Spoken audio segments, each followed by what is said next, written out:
Good evening, everyone. Iramdamda lairiba iraicha sing khwai pumnamakta kaigum phum khara thamjage mayam yam nuaina da ba yawnare duna madugi ai followers sing amadi friends sing da adugi sing do ai misunderstanding ni na ko enkali sing du la na ba confusion oi ba mayam yawre madu ai sampo phum khara thamge. Assalamu alaikum.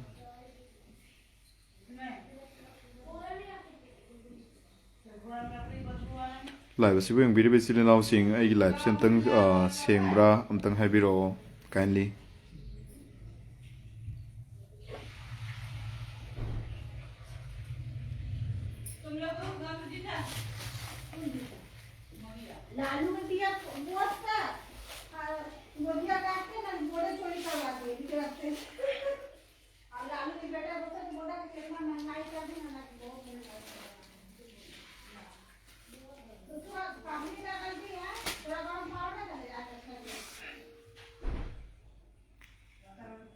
Comment amtang live si clear oina sing bra sing da amtang habiro.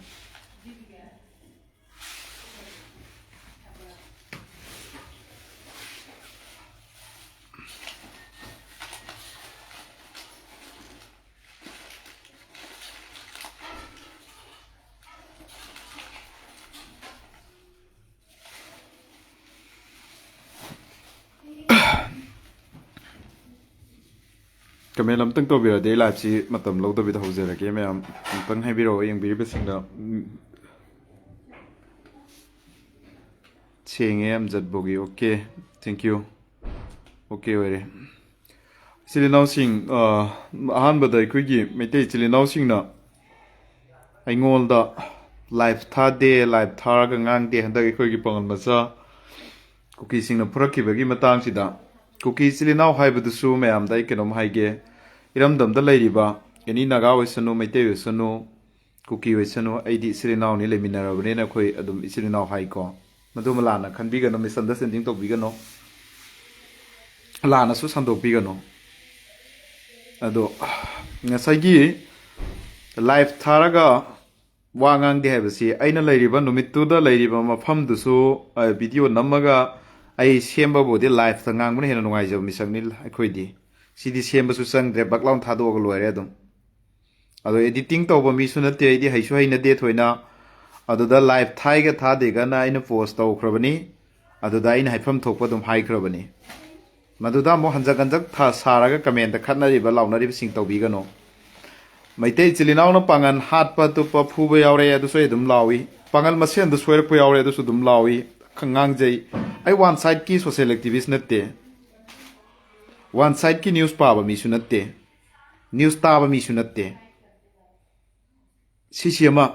ekhoi chilinaw ai bu nuksi bidana follow tori ba ekhoi maitei chilinaw sing da ina thamjaring ba ma lana khanbi gano aina video do mina traum do something ni YouTube channel do so hai animak tai thado krabani hai bia bai hai kre mududa gyam ta bi ba mi sing na dum ta bi ro ai khoi ji ball na te lan sida sengna neutral oina leibani ado ball ki type to sum kaura di manipur si civil war rai do thokra gani Kaubi gano pangal singda ngalak laite happy ba ngalak laite phubi ba saibi ba masi myam sing jam putobi gano any communities na nuksi sana na hingmin na si haibaduni aduna kuki gi wegera mete chilinaw gi wegera adu naga chilinaw gi wegera any every sigi sida ai adum ngasi fawda iramdam nuksi bagi iramdam gi voice adum laujeri ko adum yam nuksi mete chilinaw na sondak yam rai ngonda propose torokpa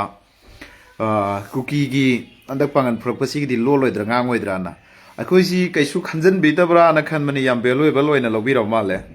all communities da yam thanks ni ai na khoina haidraga su matang matam de matung ina dum tawjarakani ngangjarakani maramdi one side ki riazuddin social activist studio ramaroi one side ki ima laibak ningbadu dei di ramaroi dharma migi dharma bu hanthana hunbadu dei di ramaroi migi communities bu hanthana hunba Migi communities bo karem ka thaina ba migi dharma bo karem ka thaina ba matugum budi tawraroi migi jati bo hanthane yeng migi jati yeng bo phubi ba sai bi de atugum badi area din bo ki mayum kedong no the never ever do oiroi ai nakhoi gi lying lesson any religion any dharma any communities I respect ni but aran ba tawra ga di no respect ado ado the respect lai roi ko ꯑꯗꯨꯅ ꯏꯆꯤꯜ ꯏꯅꯥꯎꯁꯤꯡꯗ ꯑꯩꯈꯣꯏꯒꯤ ꯍꯟꯗꯛꯀꯤ ꯀꯨꯀꯤꯒꯤ ꯃꯊꯣꯡ ꯍꯨꯛꯇꯕ ꯌꯥꯝ ꯇꯝꯊꯤꯅ ꯄꯥꯡꯒꯜ ꯃꯆꯥ 32ꯗ ꯐꯨꯔꯛꯈꯤꯕ ꯑꯃꯗꯤ ꯂꯥꯏꯐ ꯑꯦꯇꯦꯝ ꯇꯧꯕꯒꯨꯝ ꯃꯈꯣꯡ ꯃꯈꯨꯠ ꯊꯨꯗꯦꯛꯔꯛꯈꯤꯕꯗꯨ ꯌꯥꯝꯅ ꯍꯥꯏꯂꯤ ꯀꯟꯗꯦꯝ ꯇꯧꯔꯤ ꯃꯗꯨ ꯑꯊꯨꯕꯗ ꯃꯈꯣꯏ ꯂꯥꯜꯂꯦ ꯍꯥꯏꯒꯗꯕꯅꯤ ꯑꯃꯗꯤ ꯐꯖꯅ ꯁꯦꯡꯗꯣꯛꯅꯒꯗꯕꯅꯤ ꯃꯁꯤꯒꯤꯁꯤꯗꯤ ꯉꯁꯤ ꯁꯤꯡꯗꯩꯁꯨ ꯂꯥꯛꯈ꯭ꯔꯦꯀꯣ ꯑꯩꯈꯣꯏꯒꯤ ꯑꯗꯨꯅ ꯉꯁꯤꯁꯨ ꯑꯩꯈꯣꯏꯒꯤ ꯏꯆꯦꯜ ꯑꯦꯛꯁꯄ꯭ꯔꯦꯁꯇ ꯑꯩ ꯊꯦꯡꯅꯩꯀꯣ ꯑꯗꯨꯗꯤ ꯑꯗꯨꯒꯤ ꯃꯇꯥꯡꯗꯣ ꯑꯃ ꯂꯣꯏꯁꯤꯜꯂꯒꯦ ꯁ꯭ꯋꯥꯏꯗ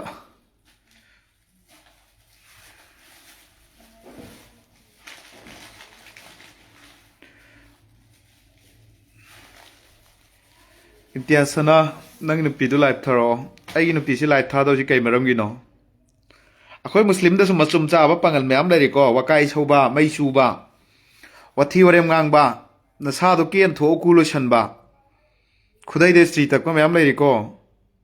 ꯅꯁꯥꯗꯨꯗ ꯄꯋꯥꯔ ꯅꯁꯥꯗꯨꯗ ꯑꯩꯒꯤ ꯏꯖꯥꯇꯤꯒꯤ ꯑꯩꯒꯤ ꯀꯝꯃꯨꯅꯤꯇꯤꯁꯒꯤ ꯄꯥꯡꯒꯜꯒꯤꯔ ꯃꯅꯤꯄꯨꯔ ꯏꯔꯝꯗꯝꯒꯤꯔ ꯅꯁꯥꯗꯨꯅ ꯀꯩꯒꯨꯝꯕ ꯑꯃꯁꯨ ꯂꯣꯟꯕ ꯉꯝꯗꯕ ꯃꯤꯊꯤꯡꯒꯥꯏ ꯑꯣꯏꯅ ꯋꯥꯀꯥꯏ ꯇꯧꯕ ꯃꯦꯁꯦꯟꯖꯔꯗ ꯀꯩꯗ ꯃꯤꯉꯣꯟꯗ ꯀꯔꯟ ꯇꯥꯕ ꯃꯌꯥꯝ ꯂꯩꯔꯤꯀꯣ ꯑꯦ ꯀꯥꯏꯅ ꯊꯥꯖꯜꯂꯦ ꯑꯦꯁꯤ ꯑꯩꯈꯣꯏꯒꯤ ꯀꯔꯤꯒꯤ ꯑꯦꯅꯣ ꯈꯟꯖꯜꯂꯛꯇ꯭ꯔꯦꯕ ꯃꯥꯟꯅꯕ ꯑꯁꯦꯡꯕ ꯑꯦꯗꯣ ꯍꯥꯏꯗꯣꯔꯤꯔꯕ ꯑꯗꯨꯅ ꯑꯗꯨꯒꯨꯝꯕ ꯅꯈꯣꯏꯁꯤꯡꯅ ꯋꯥꯀꯥꯏ ꯇꯧꯔꯒ ꯏꯟꯁꯜꯂꯒ ꯆꯠꯀꯗꯕ ꯃꯩꯇꯩ ꯏꯆꯤꯜ ꯏꯅꯥꯎꯁꯤꯡꯒ ꯑꯩꯈꯣꯏꯒꯤ ꯄꯥꯡꯒꯜꯒ ꯐꯦꯛ ꯑꯦꯀꯥꯎꯟ ꯁꯥꯔꯒ ꯐꯦꯛ ꯑꯦꯀꯥꯎꯟ ꯃꯌꯥꯝ ꯑꯃ ꯁꯥꯔꯒ ꯃꯩꯇꯩꯒ ꯑꯗꯨꯗꯒꯤ ꯀꯨꯀꯤꯒ ꯅꯠꯇ꯭ꯔꯒꯅ ꯄꯥꯡꯒꯜꯒ ꯈꯠꯅꯅꯕ ꯑꯣꯜꯈꯤ ꯃꯌꯥꯝ ꯑꯃ ꯂꯩꯀꯣ ꯁꯤ ꯑꯩꯅ ꯍꯥꯏꯁꯤ ꯅꯣꯏ ꯊꯥꯖꯕꯤꯌꯣ ꯐꯦꯛ ꯑꯦꯀꯥꯎꯟꯁꯤ ꯄꯥꯡꯒꯜꯒꯤ ꯃꯃꯤꯡꯗ ꯍꯥꯞꯄꯒ ꯃꯩꯇꯩ ꯆꯩꯕ ꯃꯩꯇꯩꯒꯤ ꯃꯃꯤꯡ ꯍꯥꯞꯄꯒ ꯄꯥꯡꯒꯜ ꯆꯩꯕ ꯁꯤꯒꯨꯝꯕ ꯐꯦꯛ ꯑꯦꯀꯥꯎꯟ ꯄꯥꯏꯕ ꯃꯌꯥꯝ ꯂꯩꯔꯤꯀꯣ ꯁꯤꯁꯨ ꯆꯦꯛꯁꯤꯟꯕꯤꯌꯨ ꯏꯆꯤꯜ ꯏꯅꯥꯎꯁꯤꯡ ꯍꯦꯛꯇ ꯀꯃꯦꯟꯗ ꯍꯜꯂꯛꯑꯦꯅ ꯑꯗꯨꯁꯨ ꯇꯧꯕꯤꯔꯨꯅꯨ ꯐꯦꯛ ꯂꯃꯥꯏꯗꯣ ꯔꯤꯌꯦꯜ ꯑꯗꯨꯁꯨ ꯌꯦꯡꯕꯤꯌꯣ ꯑꯗꯨꯒ ꯑꯩꯅ ꯂꯥꯏꯐꯇ ꯑꯔꯨꯅꯥꯆꯜꯒꯤ ꯐ꯭ꯔꯦꯟ ꯑꯃꯒ ꯑꯩꯅ ꯂꯥꯏꯐ ꯊꯥꯕ ꯃꯇꯝꯗ ꯑꯗꯨꯒꯤꯗꯨꯗ ꯀꯅꯥꯒꯨꯝꯕꯅ ꯃꯌꯥꯝ ꯑꯃ ꯍꯥꯏꯔꯛꯄ ꯌꯥꯎꯏ ꯖꯁ ꯆꯨꯝꯃꯦ ꯑꯩ ꯏꯁꯂꯥꯝ ꯂꯥꯏꯅꯤꯡ ꯆꯠꯄꯅꯤ ꯑꯗꯣ ꯑꯩꯃꯛꯇꯤ ꯄꯔꯗꯥ ꯀꯥꯏꯗꯦꯗꯅ ꯎꯍꯜꯂꯛꯄ ꯑꯗꯨ ꯇꯧꯕ ꯁꯤ ꯇꯧꯕꯅ ꯃꯌꯥꯝꯅ ꯍꯥꯏꯔꯤꯑꯕ ꯑꯦꯛꯖꯥꯝꯄꯜ ꯃꯤꯒꯤ ꯃꯣꯗꯦꯂꯔ ꯑꯃꯅ ꯑꯗ ꯁꯦꯂꯦꯕ꯭रिꯇꯤꯁꯅꯤ ꯃꯈꯣꯏ ꯁꯛ ꯐꯖꯕ ꯊꯤꯕꯗꯨ ꯇꯣꯉꯥꯟꯕ ꯑꯃꯅꯤ ꯑꯗꯣ ꯃꯈꯣꯏꯗꯤ ꯃꯣꯗꯦꯜ ꯇꯧ ꯌꯣꯒꯥ ꯇꯧꯔꯤꯕ ꯃꯤꯒꯤ ꯕꯨꯙ ꯙꯔꯃ ꯆꯠꯄ ꯍꯤꯟꯗꯨ ꯂꯥꯏꯅꯤꯡ ꯆꯠꯄ ꯃꯤꯗꯨꯗ ꯑꯩꯅ ꯀꯔꯝꯍꯥꯏꯅ ꯄꯔꯗꯥ ꯇꯧ ꯍꯥꯏꯒꯅꯤ ꯅꯣꯡꯃ ꯐꯥꯗꯣꯛ ꯆꯍꯤ 4ꯒꯤ ꯃꯇꯨꯡꯗ ꯏꯟꯅꯕꯗꯨꯗ ꯑꯩꯒꯤꯁꯤ ꯐꯣꯂꯣꯋꯔ ꯋꯥꯡꯕꯅꯤꯅ ꯁꯦꯡꯅ ꯑꯗꯨꯗ ꯑꯗꯨꯝ ꯂꯥꯏꯐꯇꯨ ꯊꯥꯃꯤꯟꯅꯁꯦꯅ ꯍꯥꯏꯕꯗꯣ ꯑꯗꯨꯝ ꯊꯥꯕꯅꯤ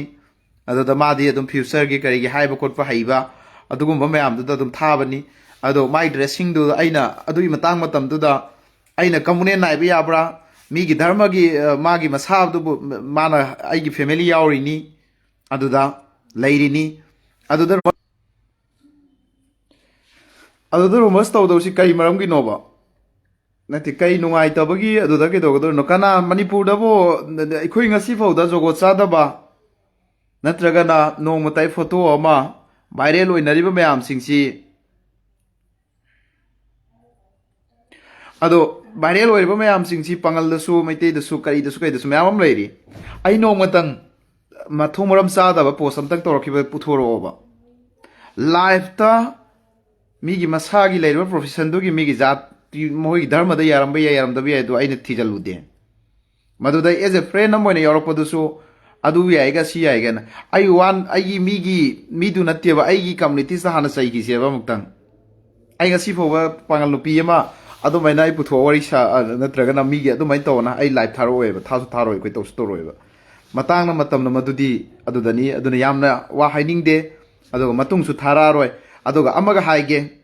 ꯐꯠꯇꯦ ꯍꯥꯏꯕ ꯊꯕꯛꯁꯤ ꯑꯦꯛꯁꯦꯞ ꯇꯧꯒꯦ ꯕꯠ ꯇꯧꯕꯇꯕꯨ ꯂꯥꯟꯅꯗꯤ ꯈꯟꯒꯅꯣꯕ ꯔꯤꯌꯥꯖ ꯅꯤꯝꯕꯣꯒꯤ ꯃꯌꯨꯝꯅ ꯑꯗꯨꯗ ꯊꯥꯔꯒ ꯀꯩꯁꯨ ꯀꯥꯟꯅꯕ ꯂꯩꯇꯦꯕ ꯑꯦꯖ ꯑꯦ ꯐ꯭ꯔꯦꯟ ꯑꯃ ꯑꯣꯏꯕꯒꯤ ꯇꯤꯟꯅꯔꯨꯕꯒꯤ ꯑꯗꯨꯗ ꯀꯩꯗꯧꯕꯅꯦꯕ ꯑꯩꯗꯤ ꯅꯥꯒꯥꯁꯨ ꯇꯤꯟꯅꯩ ꯑꯗꯒꯤ ꯍꯤꯟꯗꯨꯗꯁꯨ ꯃꯌꯥꯝ ꯇꯤꯟꯅꯩ ꯕꯨꯙꯤꯁꯇꯁꯨ ꯇꯤꯟꯅꯩ ꯃꯤ ꯃꯌꯥꯝ ꯇꯤꯟꯅꯩ ꯃꯥꯂꯦꯝꯁꯤꯗ ꯂꯩꯔꯤꯕ ꯍ꯭ꯌꯨꯃꯦꯟ ꯍꯥꯏꯕ ꯃꯤꯑꯣꯏꯕꯁꯤꯡꯁꯦ ꯑꯩ ꯂꯣꯏꯅ ꯇꯤꯟꯅꯕ ꯄꯥꯝꯃꯦꯕ ꯑꯩ ꯆꯠꯃꯤꯟꯅꯕ ꯄꯥꯝꯃꯦꯕ ꯖꯁ ꯑꯩꯒꯤ ꯔꯤꯂꯤꯖꯟꯗꯗꯤ ꯁꯣꯛꯄꯤꯔꯛꯀꯅꯨ ꯁꯤꯅꯤ ꯑꯩꯅ ꯆꯠꯆꯔꯤꯁꯦ ꯑꯗꯨꯅ ꯋꯥ ꯉꯥꯡꯕꯗ ꯈꯔ ꯌꯦꯡꯉꯒ ꯉꯥꯡꯁꯤ ꯑꯩꯈꯣꯏ ꯈꯛꯇꯅ ꯅꯣꯡ ꯐꯥꯗꯣꯛ ꯀꯩꯒꯨꯝꯕ ꯑꯃ ꯇꯧꯕ ꯅꯠꯇ꯭ꯔꯒ ꯇꯧꯗꯕ ꯍꯥꯏꯕꯗ ꯑꯗꯨꯗ ꯌꯥꯝ ꯗꯤꯁꯀꯁ ꯇꯧꯔꯛꯀꯅꯨ ꯑꯗꯨꯒ ꯑꯩꯈꯣꯏꯅ ꯉꯥꯡꯉꯗꯤ ꯈꯨꯝꯕꯁꯨ ꯉꯝꯃꯣꯏ ꯉꯁꯤꯗ ꯔꯤꯌꯥꯖ ꯅꯤꯝꯕꯣꯒꯤ ꯃꯌꯨꯝꯒꯤ ꯃꯊꯛꯇ ꯇꯧꯔꯛꯈꯤꯕ ꯔꯤꯌꯦꯛ ꯃꯌꯥꯝ ꯑꯩꯒꯤ ꯃꯊꯛꯇ ꯊ꯭ꯔꯤꯇꯦꯟ ꯃꯌꯥꯝꯁꯤ ꯀꯔꯝꯕ ꯄꯥꯡꯒꯜ ꯏꯆꯤꯜ ꯏꯅꯥꯎꯁꯤꯡꯅ ꯑꯝꯇꯪ ꯊꯣꯛꯂꯛꯑꯒ ꯄ꯭ꯔꯦꯁ ꯅꯣꯠ ꯑꯃ ꯊꯣꯛꯈꯤꯕꯅꯣ ꯑꯗꯒꯤ ꯃꯩꯇꯩ ꯏꯆꯤꯜ ꯏꯅꯥꯎꯗꯒꯤꯁꯨꯅꯤ ꯑꯩꯅ ꯍꯥꯏꯖꯔꯛꯀꯗꯧꯔꯤꯁꯤꯡꯁꯤꯗ ꯐꯕ ꯉꯥꯡꯉꯁꯨ ꯑꯩꯈꯣꯏꯅ ꯂꯥꯟꯒꯤ ꯃꯇꯝꯗ ꯖꯤꯔꯤꯗ ꯁꯤꯕꯗ ꯑꯗ ꯍꯟꯗꯛ ꯀꯨꯀꯤꯅ ꯀꯩꯗ ꯑꯩꯈꯣꯏꯒꯤ ꯀꯨꯀꯤꯂꯦꯟ ꯖꯤꯟꯗꯥꯕꯥꯗ ꯑꯅ ꯁꯤꯗ ꯋꯥꯔꯜ ꯋꯥꯏꯗꯇ ꯉꯥꯡꯈꯠꯂꯛꯄꯗ ꯃꯩꯇꯩꯁꯤ ꯆꯩꯅꯥꯗꯩ ꯂꯥꯛꯄꯅꯦꯅ ꯍꯥꯏꯔꯛꯄ ꯃꯇꯝ ꯔꯤꯐ꯭ꯌꯨꯖꯤꯅꯦꯅ ꯍꯥꯏꯔꯛꯄ ꯃꯇꯝꯗ ꯔꯤꯌꯥꯖꯨꯗꯤꯟ ꯕꯣꯒꯤ ꯃꯌꯨꯝ ꯑꯍꯥꯟꯕ ꯆꯣꯡꯊꯣꯛꯑꯒ ꯅꯣ ꯅꯠꯇꯦ ꯃꯅꯤꯄꯨꯔꯒꯤ ꯃꯩꯇꯩ ꯑꯩꯈꯣꯏ ꯃꯅꯤꯄꯨꯔꯗ ꯀꯨꯀꯤꯂꯦꯟ ꯂꯩꯇꯦꯅ ꯍꯥꯏꯈꯤꯕꯗꯨ ꯔꯤꯌꯥꯖꯨꯗꯤꯟ ꯕꯣꯒꯤ ꯃꯌꯨꯝ ꯑꯣꯏꯔꯝꯒꯅꯤ ꯄꯣꯁꯇꯨ ꯌꯦꯡꯉꯣ ꯄꯥꯡꯒꯜꯒꯤꯁꯨ ꯑꯁꯤ ꯑꯅꯥ ꯊꯣꯛꯂꯛꯄ ꯃꯇꯝꯗ ꯄꯥꯡꯒꯜ ꯄꯨꯝꯅꯃꯛꯀꯤ ꯉꯂꯛ ꯂꯩꯇꯦ ꯅꯣꯡꯃꯅ ꯑꯃ ꯍꯥꯠꯂꯝꯃꯦ ꯅꯣꯡꯃꯅ ꯑꯃ ꯆꯥꯍꯩꯗꯕ ꯆꯤꯟꯖꯥꯛ ꯄꯤꯖꯔꯦ ꯅꯣꯡꯃꯅ ꯑꯗꯨ ꯇꯧꯔꯦ ꯅꯣꯡꯃꯅ ꯁꯤ ꯍꯥꯠꯂꯝꯃꯦꯅ ꯍꯥꯏꯕꯗ ꯉꯥꯡꯉꯛꯈꯤꯕ ꯇꯧꯔꯛꯈꯤꯕꯁꯤ ꯔꯤꯌꯥꯖꯨꯗꯤꯟ ꯕꯣꯒꯤ ꯃꯌꯨꯝ ꯀꯅꯥꯅ ꯃꯍꯨꯠ ꯁꯤꯜꯂꯒ ꯍꯧꯖꯤꯛ ꯑꯩꯈꯣꯏꯅ ꯆꯍꯤ ꯑꯃ ꯃꯈꯥꯏ ꯅꯤꯌꯔꯂꯤ ꯆꯍꯤ ꯑꯃ ꯃꯈꯥꯏ ꯐꯥꯖꯜꯂꯛꯑꯕ ꯀꯥꯟꯗ ꯍꯧꯖꯤꯛꯇ ꯃꯌꯥꯝꯅ ꯃꯁꯛ ꯈꯪꯅꯔꯛꯄ ꯅꯨꯡꯁꯤꯔꯛꯄꯩ ꯋꯥꯅꯦꯕ ꯃꯇꯝꯗꯨꯗ ꯑꯩꯈꯣꯏ ꯁꯤꯔꯅꯤ ꯅꯠꯇ꯭ꯔꯒꯅ ꯑꯩꯈꯣꯏꯅ ꯉꯥꯡꯉꯤꯁꯤ ꯑꯃꯒꯤ ꯇꯧꯔꯅꯤꯅ ꯁꯨꯃꯥꯏꯅ ꯇꯧꯕꯤꯕ ꯉꯥꯛꯇꯅꯦꯕ ꯗꯨꯋꯥꯗꯤ ꯇꯧꯔꯝꯕ ꯌꯥꯏꯀꯣ ꯃꯌꯥꯝ ꯗꯨꯋꯥꯗꯤ ꯑꯩ ꯈꯪꯉꯤ ꯑꯗꯨ ꯄ꯭ꯔꯖꯥ ꯂꯣꯏꯅꯃꯛꯇ ꯅꯠꯇꯦ ꯆꯝꯖꯔꯕ ꯂꯥꯏꯔꯕ ꯄ꯭ꯔꯖꯥ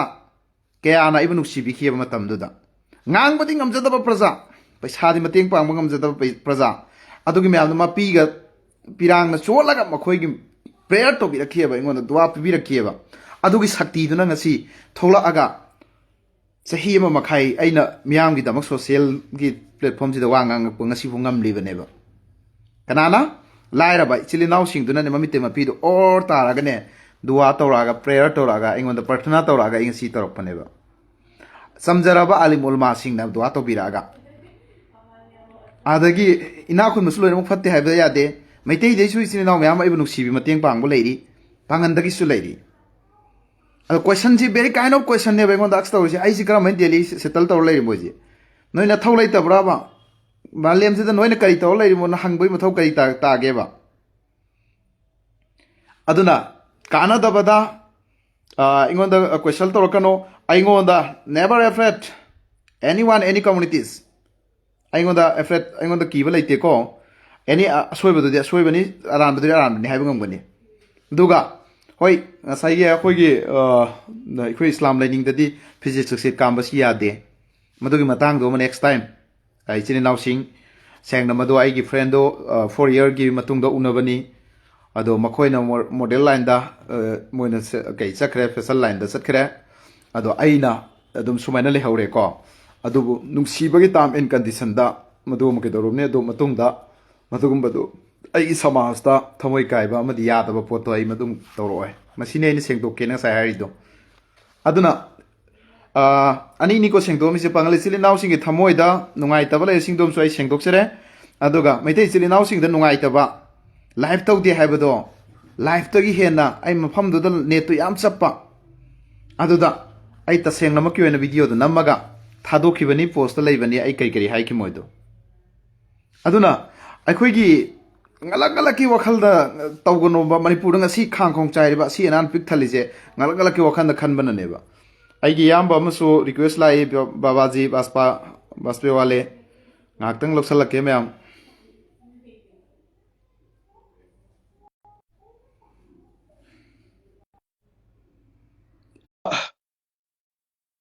ꯉꯁꯥꯏꯒꯤ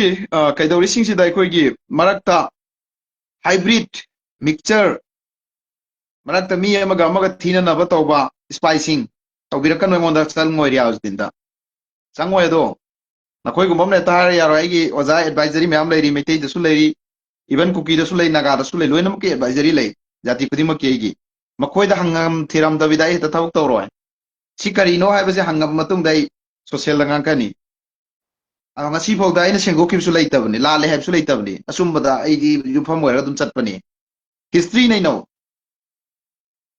ꯅꯆꯥꯁꯤꯡꯗꯣ ꯁꯨꯃꯥꯏꯅ ꯀꯤꯗꯅ ꯅꯣꯡꯃꯩ ꯐꯥꯏꯕ ꯈꯔ ꯑꯃ ꯈꯔ ꯀꯤꯗꯅ ꯂꯩꯔꯝꯕꯗꯣ ꯉꯁꯤ ꯁꯥꯟꯇꯤ ꯑꯣꯏꯔꯛꯑꯕ ꯅꯠꯇ꯭ꯔꯣ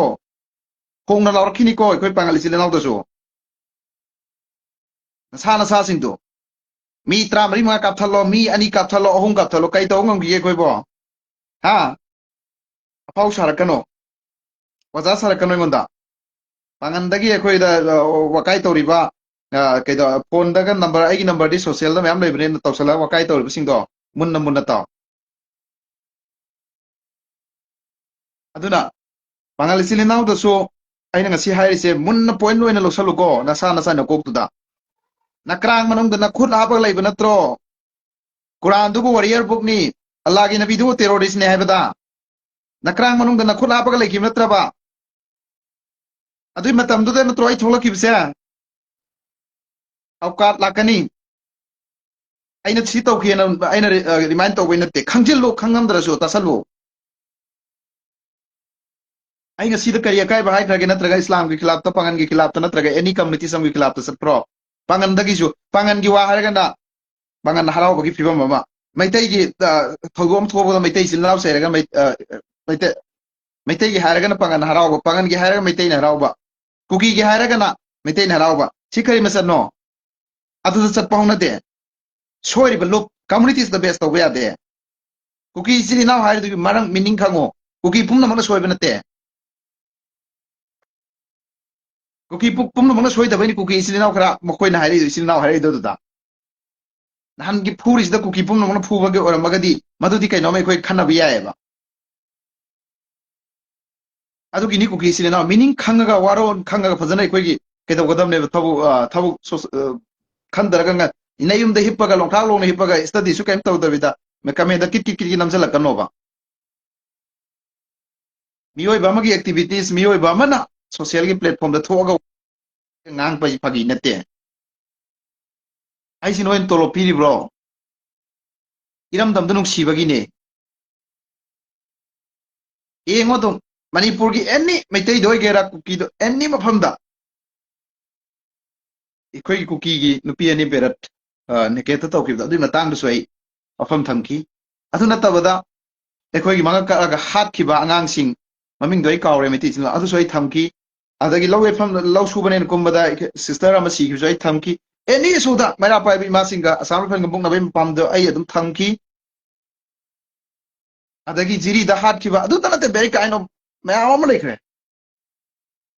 adak inau nau na kuki singna adudi kuki pulle de apun bani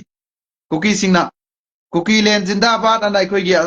organizer lama gi president mayang na maga tawraga laktunuraga moina lakthorapa maitai siri frujini haibdo no naten hai ki duriya din han bai bani engbi yo kana na hai ki ge do maitai si khoi manipur da refugee natte maitai ja sem pure ni indigenous people ni makoi el homi ni makoi na ning thawraga lakpani hindi na haiboi haita boy haibo jam yam ngang bi deba haita ba khoi ngangi ni aduga manipur da kuki len hai basi ama pholaite manipur da manipur ni manipur len ni manipur people ni hai da aina ni han bai ba aina ni video du da mai du snap ga hai kim ne du mani thoy assalamu alaikum wa alaikum salam no now I see comment ke to warong na roi si ma'am comment loina mag yeng te na ado ke sengna sumeno afam ji thamming da ai dc iraga natraga pa thoga hai banate ai gi brain da allah na isor na pirak podo madu da shape lai ki ba hek horak ki da gi lan sa horak podagi ai na khangau bo moi da ingon da loina brain da hai ba ngam gane ba challenge ni si kana no ingon da interview logi si ya ne ba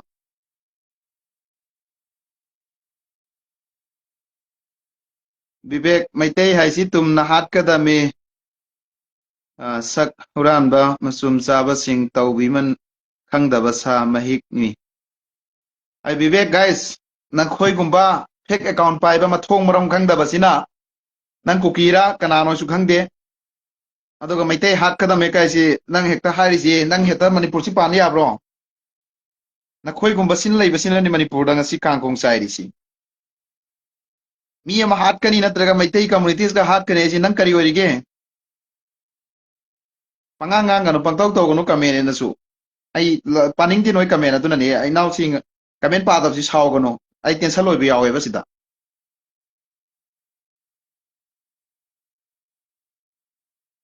em sabir yam summi yamba thank you aduna isil now sing na confused oi ba lana khan do khan bi gano nong photo entertainment migi dharma daina kuthin jalubanga moy madu dai koi muslim isil now pangal isil now sing na su lana khan do khan bi gano adoga maitai isil now sing na kuki na purak pada live tha de rambai da ngang budana heli adada hami federation da ngang budana heli adada ke kel da ngang budana heli maitai lipun da ngang budana helena ai ji purak court ki type tha gre no see I love you all people in Manipur yam no see he no thi na ngang su loi no see re othona no see gre na koi me amse Assalamualaikum Azid Kuman brother. Walaikum salam. Yam nuksigre. Yam Sumi Rohan Labli Salman New Dandan. Yam nuksigre. Maramdi Riyazuddin Bogi Mayum Nagasida Nanis Tota Praza Gitamakta Tolaga. Sacrifice to my pa Asia I Kanzereva. Maramdi react to Vireva Koida. I quit the Hibiro Kaibasi, see, I Sauge, welcome. I got that is hounding near the I couldn't Munakandala Gandadi. I bu Mayam Nuksibaki Kudam near the Kanzereva. Mayam Nuksibio, Mayam Vidama, I communities one side Kiwangangoy, Pangan Sweater, Pangan Sagani, Mete Sagani, Cookies Sweater, Cookies Sagani, Nagaso, and Nagasagani, Masida Kanagum, a Fretoro, Hero, Challenger Sotoro. I must mind Tamzaki, it's in announcing that. Delhi Sikara Inge Komea. Isay Yamta Saglak o brother MD Irfan. I comment parage. Negative Pirakano. Negative I the sun deco comment. Full support. Ipira Fitoy. Full support. Netauro Yamba Bek Taikoi lady. Thank you. Taksar Butare. Aduga. Mioi Bamaniko, commendo, Equaso, High Torago, ignore Toro Honarini. Chak, Wakai Hogano. May taste in also panel is also cookies. YouTube taga piao river commencing do. Nakoin hector may tay halage hava. Cookies in out the show. Hot crane, hand the Johan Loijan Grain may taste Pumloi. A commenda. And this home the Namuka, cookie halase hava.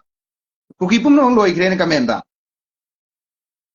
Taugono. I could comment people hang a sip of the me hot can any comment Piramba Braba. I know quite high. I see Yam Kanakanang have I see for me hot can hike be over in the game. Munna Yengo. A coin's hang the Nang maybe a Prazana support from Isicarigino. I see the stand at Sumba you from where I begin. You are our youth leader of Manipur, Yaskan. Thank you. How should the little lady, bra? As it come, lady. Bro says Sumba Kakta. Nangi tab suyam na nungai. Toy, takelangbam, thank you. Rias wow like it, thank you. Nungairi bro, nungairi. New follower, it said, thank you. Yam na nung siye, MD Nazirka, yambasi, thank you. W2. Negative comment di usinaro no paro no. Sumiyamba, LM Bilian. Sumiyamba. Lali haina singdo hallo. Sumi singdo kadabne. Yamba so honaribane adubo yamna miyoibagi katana tanaraga neutral oina aigi life ki sungalap namas sonbadubo Zuma namas after a selfie and sum aina thagat pado mayam sida Juma gi numita Juma Mubarak haibasi alim karam na yai hai yade hai madu mayam do hana Juma Mubarak haijarame do ai thadokre madu yai yade haina banena ado Juma Lamas given the middle of the sum Nuxiboy Nina, Lyra, Kogi Hasnina, my target, but the other negative comment a good Pangalis in now, Metis in now talk Namka. Jumbagi in a post over the Nico, Kari Hai no Haitra di Tagalakanoine. Pangalis in now the Yawani was allowed the Lanama. But home hooked about Ines Wangang Bada, Kedobuda, Kedobuti Tongan, Mitrelloina, some 9 photo of Mazumagi no Mas and work Kaba Tagapado. Juma have a secret no the Koi Lyra, Quigi Hasni and Kanjari Mebu. Miam the message people, Adogi, Koto, Karantari, ever Quigi Panamatas, still now they show. Wa Anita Gang Haradi, can't come among the Sangrani. Kudrukudrona. Delhi Legera, Saudi Legera, Nangosungam with Tobusungam. I coin a life Sigipun Sigi, my Hinkaya, that Chilinaka, Tinara, Luina Matunda. I want the lack of 10 mams, Sitangram, the Kangaba says, young I say, Nifu and Keshura bro. I took him to Katoka and Rimiam, no, she must have easy. She should quick and that was a dream. I'm not perfect. I like in a bit perfect me, Haramde. I Gunagarni, Haramni. I'm on the Ton Balete. I see for Winakulan, so Mukti light up on me, a same Busuni. Bangankano is announcing Kango Pubungam Day. Tarakano, when it's highly like him at the Namite, Tadam Tarakini. ꯑꯩꯅ ꯉꯁꯤꯗ ꯃꯅꯤꯄꯨꯔꯒꯤ ꯄ꯭ꯔꯖꯥꯗ ꯄꯤꯔꯝꯃꯤꯕ ꯃꯦꯁꯦꯖꯁꯤꯡꯁꯦ ꯂꯩꯕꯥꯛ ꯊꯨꯒꯥꯏꯅꯕ꯭ꯔꯥ ꯂꯩꯕꯥꯛ ꯀꯟꯅꯕ꯭ꯔꯥ ꯂꯩꯕꯥꯛ ꯁꯥꯒꯠꯅꯕ꯭ꯔꯥ ꯂꯩꯕꯥꯛ ꯃꯥꯡꯅꯕ꯭ꯔꯥ ꯍꯥꯏꯕꯁꯦ ꯅꯈꯣꯏ ꯅꯣꯡꯃ ꯅꯠꯇ꯭ꯔ ꯅꯣꯡꯃꯗꯤ ꯋꯥꯟꯗꯦ ꯅꯣꯏ ꯅꯃꯤꯠꯇꯩ ꯅꯄꯤ ꯇꯥꯔꯛꯈꯤꯅꯤ ꯑꯩ ꯉꯁꯤꯕꯨ ꯀꯝꯃꯨꯅꯦꯟꯒꯤ ꯋꯥ ꯉꯥꯡꯗꯕꯅꯤ ꯏꯆꯤꯜ ꯏꯅꯥꯎꯁꯤ ꯃꯤꯠꯇꯒꯤ ꯏꯁꯥ ꯏꯊꯟꯇ ꯀꯞꯆꯩ ꯅꯣꯏꯅ ꯈꯪꯒꯗꯕ ꯑꯃ ꯑꯩꯈꯣꯏꯁꯨ ꯊꯃꯣꯏ ꯄꯥꯜꯂꯤꯕꯅꯦ ꯏꯃꯣꯁꯅꯦꯜ ꯑꯣꯏꯔꯤꯕꯅꯦ ꯃꯔꯝꯗꯤ ꯑꯆꯨꯝꯕ ꯉꯥꯡꯕ ꯑꯆꯨꯝꯕ ꯇꯧꯕ ꯌꯥꯗꯕ ꯂꯩꯕꯥꯛ ꯋꯥꯏꯈꯨ ꯀꯜꯆꯔ ꯃꯁꯤ ꯑꯩꯈꯣꯏ ꯀꯔꯝ ꯍꯥꯏꯅ ꯆꯨꯝꯊꯣꯛꯀꯅꯤ ꯃꯤꯑꯣꯏꯕꯅꯤ ꯁꯣꯏꯕꯗꯤ ꯂꯥꯟꯕꯗꯤ ꯃꯌꯥꯝ ꯂꯩꯅꯒꯅꯤ ꯑꯩꯁꯨ ꯑꯁꯣꯏꯕ ꯂꯩꯒꯅꯤ ꯅꯈꯣꯏꯁꯨ ꯂꯩꯒꯅꯤ ꯄꯥꯁ ꯏꯁ ꯄꯥꯁ ꯇꯨꯡꯒꯤ ꯐ꯭ꯌꯨꯆꯔꯗ ꯑꯩ ꯐꯠꯇ꯭ꯔꯒꯁꯨ ꯑꯩꯒꯤ ꯏꯆꯥ ꯏꯅꯥꯎꯗꯨ ꯐꯥꯎꯅꯕ ꯋꯥ ꯍꯥꯏꯔꯝꯕ ꯑꯐꯕ ꯖꯦꯅꯦꯔꯦꯁꯟ ꯑꯃ ꯁꯦꯝꯅꯕ ꯍꯣꯠꯅꯒꯗꯕ ꯃꯦꯁꯦꯖ ꯄꯤꯔꯝꯒꯗꯕꯅꯤ ꯃꯩꯇꯩ ꯑꯣꯏꯕ ꯌꯥꯏ ꯄꯥꯉꯜ ꯑꯣꯏꯕ ꯌꯥꯏ ꯑꯩꯒꯤ ꯄꯥꯉꯜ ꯈꯛ ꯐꯅꯕꯁꯨ ꯈꯟꯕ ꯌꯥꯗꯦ ꯑꯣꯜ ꯀꯝꯃꯨꯅꯤꯇꯤ ꯃꯩꯇꯩ ꯑꯣꯏꯔꯁꯨ ꯑꯩꯒꯤ ꯌꯨꯝꯊꯪꯅꯔꯤꯗꯨ ꯃꯥ ꯂꯩꯇ꯭ꯔꯗꯤ ꯑꯩ ꯃꯥꯒꯤꯗꯨꯁꯨ ꯑꯩꯅ ꯑꯉꯝꯕ ꯃꯇꯦꯡ ꯄꯥꯡꯕꯗꯨ ꯃꯗꯨ ꯃꯍꯩ ꯁꯋꯥꯕꯅꯤ ꯀꯅꯥꯅ ꯄꯥꯉꯜ ꯈꯛꯇꯗ ꯃꯇꯦꯡ ꯄꯥꯡꯉꯨ ꯍꯥꯏꯕ ꯂꯩꯒꯦ ꯀꯔꯝꯕ ꯂꯩꯔꯤꯛꯇ ꯃꯩꯇꯩ ꯈꯛꯇ ꯃꯇꯦꯡ ꯄꯥꯡꯉꯨ ꯍꯥꯏꯕ꯭ꯔꯣ ꯂꯩꯃꯤꯟꯅꯕ ꯄꯨꯝꯅꯃꯛꯁꯤ ꯃꯥꯂꯦꯝꯗ ꯅꯨꯡꯁꯤꯅꯅ ꯍꯤꯡꯉꯛꯑꯣ ꯍꯥꯏꯕ ꯅꯠꯇ꯭ꯔꯣ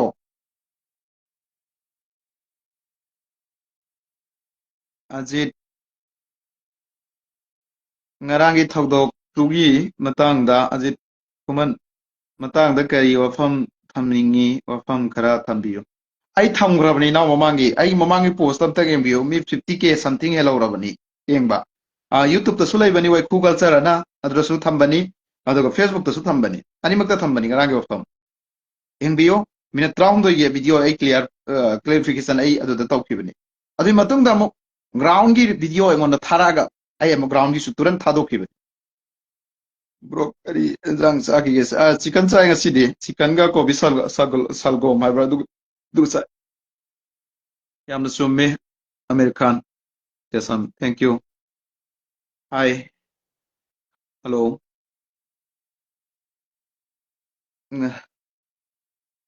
ꯀꯩꯝ ꯊꯝꯃꯨꯅꯨ ꯅꯦꯛꯁ ꯁꯣꯏꯗꯅꯕ ꯆꯦꯛꯁꯤꯜꯂꯨ ꯑꯣꯀꯦ ꯑꯣꯀꯦ ꯕ꯭ꯔꯣ ꯕꯤꯂꯤꯌꯟ ꯄꯤ ꯀꯣꯔ ꯁꯞꯄꯣꯔꯠ ꯕ꯭ꯔꯣ ꯊꯦꯡꯛ ꯌꯨ ꯑꯗꯨꯅ ꯑꯩꯈꯣꯏ ꯅꯣꯡꯃ ꯁꯤꯔꯗꯝꯃꯤ I will be sure one day die also you are will be sure one day die ꯑꯩꯁꯨ ꯁꯤꯔꯒꯅꯤ ꯅꯣꯡꯃ ꯁꯣꯏꯗꯅ ꯁꯤꯔꯗꯝꯅꯤ ꯁꯤ ꯅꯪꯁꯨ ꯁꯤꯒꯅꯤ ꯅꯈꯣꯏꯁꯨ ꯁꯤꯒꯅꯤ ꯑꯩꯈꯣꯏ ꯂꯣꯏ ꯁꯤꯔꯗꯝꯅꯤ ꯁꯤꯗ꯭ꯔꯤꯉꯩ ꯃꯇꯝꯗ ꯅꯨꯡꯁꯤꯅꯅ ꯍꯤꯡꯃꯤꯟꯅꯁꯤ ꯏꯆꯤꯜ ꯏꯅꯥꯎꯁꯤꯡ ꯄꯤꯛꯈ꯭ꯔꯕ ꯂꯩꯕꯥꯛꯇꯨꯗ ꯃꯆꯦꯠ ꯊꯨꯒꯥꯏꯔꯒ ꯅꯨꯡꯉꯥꯏꯔꯤꯕ ꯍꯔꯥꯎꯔꯤꯕ ꯈꯨꯕꯥꯛ ꯈꯨꯔꯒ ꯂꯩꯔꯤꯕ ꯅꯈꯣꯏ ꯑꯩꯈꯣꯏꯁꯦ ꯁꯤꯁꯨ ꯏꯁꯣꯔꯅ ꯅꯣꯡꯃ ꯀꯣꯏꯁꯟ ꯇꯧꯔꯣꯏꯅ ꯈꯜꯂꯨꯒꯅꯨ ꯑꯩꯈꯣꯏ ꯃꯊꯛꯇꯁꯨ ꯅꯣꯡꯃ ꯁꯣꯏꯗꯅ ꯉꯁꯤꯒꯤ ꯂꯥꯟꯁꯤ ꯂꯣꯏꯁꯟꯕ ꯉꯝꯕ ꯃꯤꯑꯣꯏꯁꯤꯡ ꯉꯝꯗꯕꯗꯤ ꯂꯧꯔꯔꯣꯏꯀꯣ ꯉꯝꯅ ꯂꯣꯏꯁꯟꯗ꯭ꯔꯤꯕꯁꯤꯡꯁꯦ ꯄꯥꯞ ꯁꯣꯏꯗꯅ ꯐꯪꯒꯅꯤ ꯃꯅꯤꯄꯨꯔꯗ ꯂꯩꯔꯤꯕ ꯑꯣꯜ ꯀꯝꯃꯨꯅꯤꯇꯤꯁꯅꯤ ꯍꯥꯏꯔꯤꯁꯦ ꯃꯅꯤꯄꯨꯔꯒꯤ ꯂꯥꯟꯁꯤ ꯂꯣꯏꯁꯟꯕ ꯉꯝꯅ ꯂꯣꯏꯁꯟꯗꯗꯅ ꯂꯩꯔꯤꯕ ꯇꯁꯦꯡꯅ ꯂꯣꯏꯁꯟꯕ ꯉꯝꯃꯝꯗ꯭ꯔꯗꯤ ꯐꯔꯦ ꯂꯣꯏꯁꯟꯕ ꯉꯝꯅ ꯃꯥꯒꯤ ꯄꯋꯥꯔ ꯑꯦꯛꯁꯔꯁꯥꯏꯁ ꯇꯧꯔꯒ ꯑꯦꯅ ꯆꯥꯎꯋꯤ ꯕꯤꯅ ꯋꯥꯡꯉꯤ ꯑꯩꯅ ꯁꯦꯝ ꯑꯣꯏꯅꯤ ꯃꯥꯅ ꯑꯗꯨ ꯑꯣꯏꯅꯦꯅ ꯃꯨꯟꯅꯔꯒ ꯉꯁꯤ ꯂꯩꯔꯤꯕ ꯑꯩꯅ ꯂꯩꯕꯥꯛ ꯊꯨꯒꯥꯏꯒꯅꯤ ꯁꯦꯄꯔꯦꯠ ꯑꯦꯗꯃꯤꯅꯤꯁꯇ꯭ꯔꯦꯁꯟ ꯇꯥꯟꯒꯅꯤꯅ ꯉꯁꯤꯒꯤ ꯂꯩꯔꯤꯕ ꯅꯤꯡꯊꯧ ꯁꯥꯕ ꯅꯈꯣꯏꯒꯤ ꯅꯊꯛꯇ ꯏꯁꯣꯔꯅ ꯅꯣꯡꯃ ꯅꯠꯇ꯭ꯔ ꯅꯣꯡꯃ ꯋꯥꯟꯗꯦ ꯑꯩꯈꯣꯏ ꯅꯊꯛꯇ ꯄꯅꯤꯁ ꯂꯥꯛꯀꯅꯤ ꯍꯥꯏꯕꯁꯦ ꯑꯩꯒꯤ ꯊꯥꯖꯕ ꯂꯩ ꯇꯥꯏꯕꯪꯄꯥꯜ ꯑꯁꯦ ꯈꯨꯕꯥꯛ ꯈꯨꯅꯝꯅꯤ ꯀꯥꯎꯕꯤꯒꯅꯨ ꯁꯤ ꯍꯥꯏꯌꯦꯅ ꯂꯤꯗꯔ ꯅꯈꯣꯏꯕꯨ ꯁꯤꯠꯇꯕ ꯅꯠꯇꯦ ꯃꯤꯅꯤꯁꯇꯔ MLA ꯅꯈꯣꯏꯕꯨ ꯁꯤꯠꯇꯕ ꯅꯠꯇꯦ ꯅꯨꯡꯁꯤꯕꯒꯤ ꯏꯔꯝꯗꯝꯗꯨꯒꯤ ꯍꯥꯏꯖꯕꯅꯤ ꯂꯧꯕꯤꯔꯦ ꯅꯈꯣꯏꯒꯤ ꯋꯥꯅꯤ ꯂꯧꯕꯤꯗ꯭ꯔꯦ ꯅꯈꯣꯏ ꯋꯥꯅꯤ ꯄꯋꯥꯔ ꯄꯥꯏꯕ ꯅꯈꯣꯏꯅꯤ ꯇꯧꯕ ꯉꯝꯕ ꯅꯈꯣꯏꯅꯤ ꯑꯩꯈꯣই ꯀꯔꯤ ꯍꯥꯏꯔꯨꯅꯤ ꯑꯩꯈꯣꯏꯒꯤ ꯁꯤꯒꯅꯦꯆꯔ ꯆꯠꯇꯦ ꯑꯩꯈꯣꯏꯅ ꯕꯤꯜ ꯑꯃ ꯄꯥꯁ ꯇꯧꯕ ꯉꯝꯗꯦ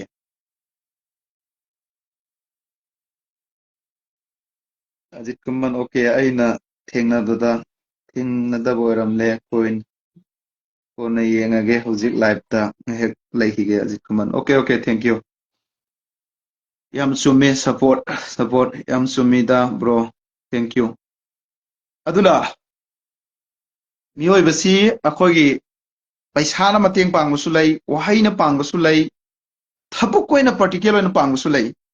ꯑꯗꯨꯒ ꯑꯩꯈꯣꯏꯒꯤꯗ ꯑꯃ ꯂꯩ ꯏꯁꯂꯥꯝ ꯂꯥꯏꯅꯤꯡ ꯆꯠꯄ ꯑꯩꯈꯣꯏꯒꯤꯗ ꯉꯝꯃꯒꯗꯤ ꯈꯨꯠꯅ ꯊꯤꯡꯉꯣ ꯐꯠꯇꯕ ꯊꯕꯛ ꯇꯧꯕꯗꯣ ꯃꯥꯕꯨ ꯑꯣꯔꯛ ꯑꯇꯦꯛ ꯑꯃ ꯊꯤꯡꯉꯣ ꯉꯝꯗ꯭ꯔꯒꯗꯤ ꯆꯤꯟꯅ ꯊꯤꯡꯉꯣ ꯉꯝꯗ꯭ꯔꯒꯗꯤ ꯂꯥꯞꯊꯣꯛꯑ ꯂꯥꯛꯑꯣ ꯍꯥꯏꯗꯣ ꯃꯅꯤꯄꯨꯔꯒꯤ ꯏꯔꯥꯡ ꯀꯟꯕ ꯃꯇꯝꯗ ꯍꯥꯠꯅ ꯁꯨꯅꯕꯁꯤ ꯉꯂꯛ ꯂꯩꯇꯦ ꯄꯥꯡꯒꯟꯗꯁꯨ ꯁꯤꯕ ꯃꯩꯇꯩꯗꯁꯨ ꯀꯨꯀꯤꯗꯁꯨ ꯁꯤꯕ ꯃꯇꯝꯗ ꯔꯤꯌꯥꯖꯨꯗꯤꯟ ꯕꯣꯒꯤ ꯃꯌꯨꯝꯅ ꯐꯤꯜꯗ ꯂꯥꯛꯈꯤꯕꯗꯤ ꯉꯝꯗꯦ ꯑꯗꯨꯕꯨ ꯆꯤꯟꯅ ꯊꯤꯡꯈꯤ ꯑꯩꯒꯤ ꯍꯛ ꯑꯗꯥ ꯇꯧꯔꯤꯅꯦ ꯑꯗꯣ ꯏꯁꯣꯔꯅ ꯑꯜꯂꯥꯍꯅ ꯑꯩꯒꯤ ꯏꯁꯂꯥꯝ ꯂꯥꯏꯅꯤꯡꯗ ꯍꯥꯏꯕꯗꯣ ꯑꯗꯨ ꯑꯩ ꯆꯞ ꯆꯥꯅ ꯄꯥꯡꯊꯣꯛꯏꯕꯅꯤ ꯑꯩ ꯍꯌꯦꯡ ꯑꯜꯂꯥꯍꯒꯤ ꯃꯃꯥꯡꯗ ꯍꯤꯁꯥꯞ ꯄꯤꯔꯨꯕꯗ ꯑꯩꯒꯤ ꯑꯃꯜ ꯏꯕꯥꯗꯠ ꯋꯥꯠꯆꯩꯀꯣ ꯑꯩ ꯃꯗꯨꯗꯤ ꯁꯦꯡꯅ ꯍꯥꯏꯖꯒꯦ ꯑꯩ ꯃꯄꯨꯡ ꯐꯥꯕ ꯉꯝꯖꯗꯦ ꯕꯠ ꯑꯩꯒꯤ ꯏꯁꯂꯥꯝꯗ ꯄꯤꯔꯤꯕ ꯁꯔꯤꯌꯠꯅ ꯄꯤꯔꯤꯕ ꯑꯩꯈꯣꯏꯒꯤ ꯂꯣꯅ ꯄꯤꯔꯤꯕ ꯑꯗꯨꯗꯗꯤ ꯑꯩꯒꯤ ꯑꯉꯝꯕ ꯑꯦꯛꯇꯤꯚꯤꯇꯤꯁ ꯑꯃꯗꯤ ꯄꯥꯡꯊꯣꯛꯑꯦ ꯁꯤꯕꯁꯨ ꯌꯥꯔꯦ ꯀꯩꯁꯨ ꯑꯗꯨꯗ ꯂꯩꯇꯦ Nongzai full support Irajuddin bro. Sumbani ta bro kailam dagi no sengbani so asapa iklang dagi ni. Aduna aigi ithau Allah na isor na tabang pal sida koi ba miyoy ba khudima ki responsible amomom piraga thadorai adugi responsible mahaka yanara tharak paduda yaw ba ithau de pangthok saram ba ai ngam badu sinna miyoy ba sing da ren sam talamba mi phara ga ren sam tanba nongmai kapa hatpa tupa toramba sugumba mayam do aduna sikhra di phakibra na khalle biram damda hati oi kibra ne koi gumba khara na lawjo gadagi mayam su khoi da mai tai silena do feedback torai ngarang nahan magtada ay yam nuksiraba yamba may tranguna ay Union Minister Ajit Tamta Road and Transport ki lagbagi matangi da ay kari video photo am thagat pani yamba koy di makoy di masagi post po wang si po da same tinari ba Union Minister yam tinari si makoy taw de koy ngalak laiti adum koy luna tawbi yam thagali ay yam unabusu ay ngalak laiti ado ay photo ga yawraga koy ni pun ki photo su lai bani ado thagat pani kado kamen da seran ga turan ga wayam ngangi ebadusu ai adu asi utsaning ba adu to noi na thausi lai tabra haibani da aina haijaning isi noi na thausi lai tabra ba noi na thau lai tabra ba aina tinaning ba mi tinani BJP tinagera Congress tinagera ai din hanaso mamang clear pi gre BJP su ai tinai AAP su tinai JDU su tinai Congress su tinai but ai involve taw de political amada party amada ai member oi de na tragana ai kai gum thawum pu de yawde yawroi madu dana khoina ke do godor si kai mathau ta ge ado pangal macha ne du nganga isi du ning tholai sem sana yawribni ai bu respect taw draso lebak tu gin thau du respect taw governor gi yawrimi photo du da yarom gani adagi yamba du yawribni union minister yawribni ai na madu dai farak tara aga na sadu da FIR am taw jaladi atai matam da loram draga so adugi FIR rilaw gani police department na su Union Minister am yaw daga comment seran turan ngang pado taw gano hai to biran thambiribni ai khut thaning de ko mathong huk taw tor kanu yamna hojik aina yamna miyamda aina thamoida haraubagi pini ko nasi kana gumba follower mayamam leibasingda live thaba matamda live te yeng ba viewer sing duga ingonda iyamba singna ingonda haire ai ga phamina bada meeting da haire Riyas nangi live si TV channel lamgu chapmana krena ai mitte pita kheba ai di kaisu leiba nate I'm not handsome miyam gi minung sinanga si live ta ai ne hek live tawraga loi tharak pada 5k 6k 10k 25k sumai yenga lerami si miyam gi minung sini ai kedong da manghal loi na khoi miyam gi paisa nate minung siduni ai na pambadi minung sidu amoi gi oiba ai na nganga isu thaboi gi oiba minung siduni nakhoju thamoi gi oiba support to biyo Riyazuddin karisu aduda miyam gi aina tobiman kedong da kawroi aina karigumba miyam gi karigumba tik chaba ma leibak kunai gi karigumba mu ere khallo aina ga leibak leidan karigumba da ai bu miyam na kedo bikre khallo eni miyo be life si tambangam de kariyo gini ore khallo ai Manipur ima leibak si gi damakta punsan ba amadi Manipur da khaido iba ekoigi pangal mai tai kuki na sin natabida Manipuri haina ai haina ba adugo bage ai mande talakani semju kawbigan sumangang baya dabalam ni ngang ba mina power paiba lamdam ni oi da bangang sumi now oi do WR block summe sumbatta to biyo Allah gi mateng phangani bro sumi mi bo hana halaga kolna la le haiba asi yaning bra bro gi wakal yade mi bo haraga la le haibde mappa ma pu dage do yagadra yade aji kuman nang haido adu yade ai accept to ngam moido mi bo halaga la le haibin never ever da madu accept laite ma su sab cha ba heng natraga mapun si chupa jendal heng gedamni mi hat padi yade mi to hale na mo aina hat pa yade khoi india gi lo na yade aduga tabu tabu ma ko mapun si chupa gi ma for life natraga heng to gedamni somai thamgi ajit kuman naki comment ukri me maru charo bro sorry Good speak, bro. Thank you. Full support every time, every day. Anova, Anova. Okay, thank you. Sida, ichili now mayam sing sina. Nuksibidra ngasi support to vidana. Karisulay tabay. Media pare si sahi makai tangay zirei. Mamang paire adu mayam popular oy bana te mayam khangbay di koi toy na suwa sungang jade. Madam the intellectual mayam lay ne koi thosu na te na ngang ni lejeram bani. Tangay pudana thola kredo. Ngasi milising kun 28,000 something. Ay follow to video na support tawri husik sulep ta na follow to birei ay pumna mo po thagat sari ada youtube ta su asumba tawne asumba tawri loina lai ne asumba ta so thi tungi generation youth yawra di no youth thing dairam ge asumba ngangwa asumba khakta salo nangi life ta biyamna nuksira kani matam di khra sangani ai je brain tumor na bagum na ram ne na bata madu kari ki mayam ge triten mayam amana ingon ngang bi ba sai bi mayam to khang im ne ji aingonda sai bi mayam to ado ngasi da sumba sing duno raga youtube ta hujik 2000 something hen kre 2100 something viewers 14k fo yo yaw kre 10k to 12k aigi tha ma khat farak to ngairi monetize oi kre example nei na ningi sidi asumba ngango asumba to sorna soidana allah na lambi pigani wati wai life ki career me amama punsigi hingbe ya business me amama loina mak mang kre satgi sano Allah is the can do everything. Allah the what polite, mapu the soda what polite. Just will be sure coming one day. I'm waiting. I ngai do. Lakanina. Allah no mai lambi silakani. Mapu na igin lambi no silakani ngai jadi. Ako na social da wangang ba. The social da kai gumba entertainment over kra kedawsida. Wangang e adu toroga adu toro hingibra na kai masin makha thiba. Adagi akhoi gi khusat ko karem nari basing. Number 4 जो अलग अलग बदरो नोइन हराव दोरसिया Number 4 कारबा तोबा गुली चाबा यू योनबा यू थकपा ड्रग एडिक्ट ओइबा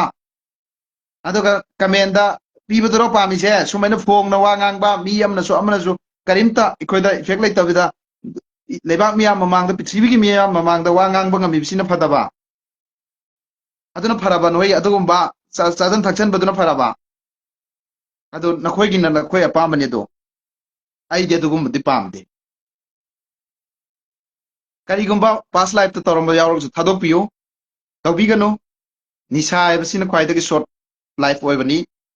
निशा हाइबसिदा कानाबा करिसु लेते every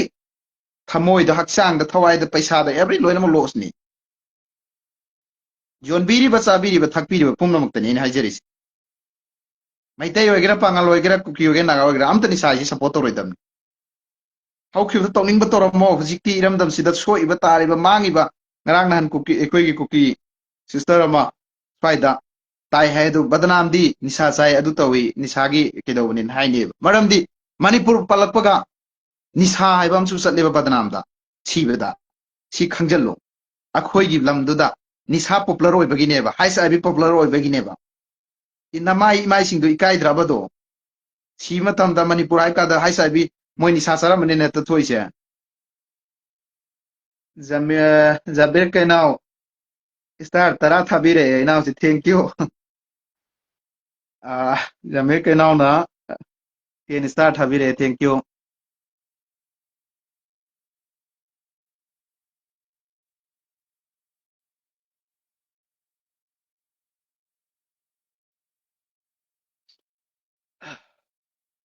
bro sing bangang di matam pum bada mai pakpa orakani chumi chumi yam chumi 100 chumi Nasir Khan ki komendo yam chumi asing ba sumba kantharudana panghan pangal hairaga penjaba kamarom su leiribani masi kumakhan yami aduga khatna chainaraga laga penjaba kayasu leiribani aduna yaraga di makoi manaraga tabda nuaitaba hoi hoi hoi ai khangi a kai gi fk bar na ki du khangi nisai base talab kwa su nisandra nisai se salamgani masu nisa makhalam ne du sabda nuai ba pawri nitro ado nisa da sunrise madudi aina direct actually haibi aroi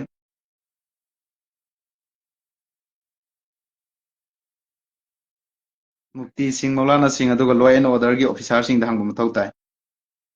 ꯑꯗꯨꯒ ꯀꯨꯀꯤꯅ ꯄꯨꯔꯛꯄꯒꯤ ꯃꯇꯥꯡꯗ ꯋꯥꯍꯩ ꯈꯔ ꯐꯣꯡꯗꯣꯛꯄꯤꯔꯝꯃꯨ ꯑꯩ ꯑꯗꯨꯒꯤꯗꯣ ꯃꯃꯥꯡꯗ ꯐꯣꯡꯗꯣꯛꯈ꯭ꯔꯕꯅꯤ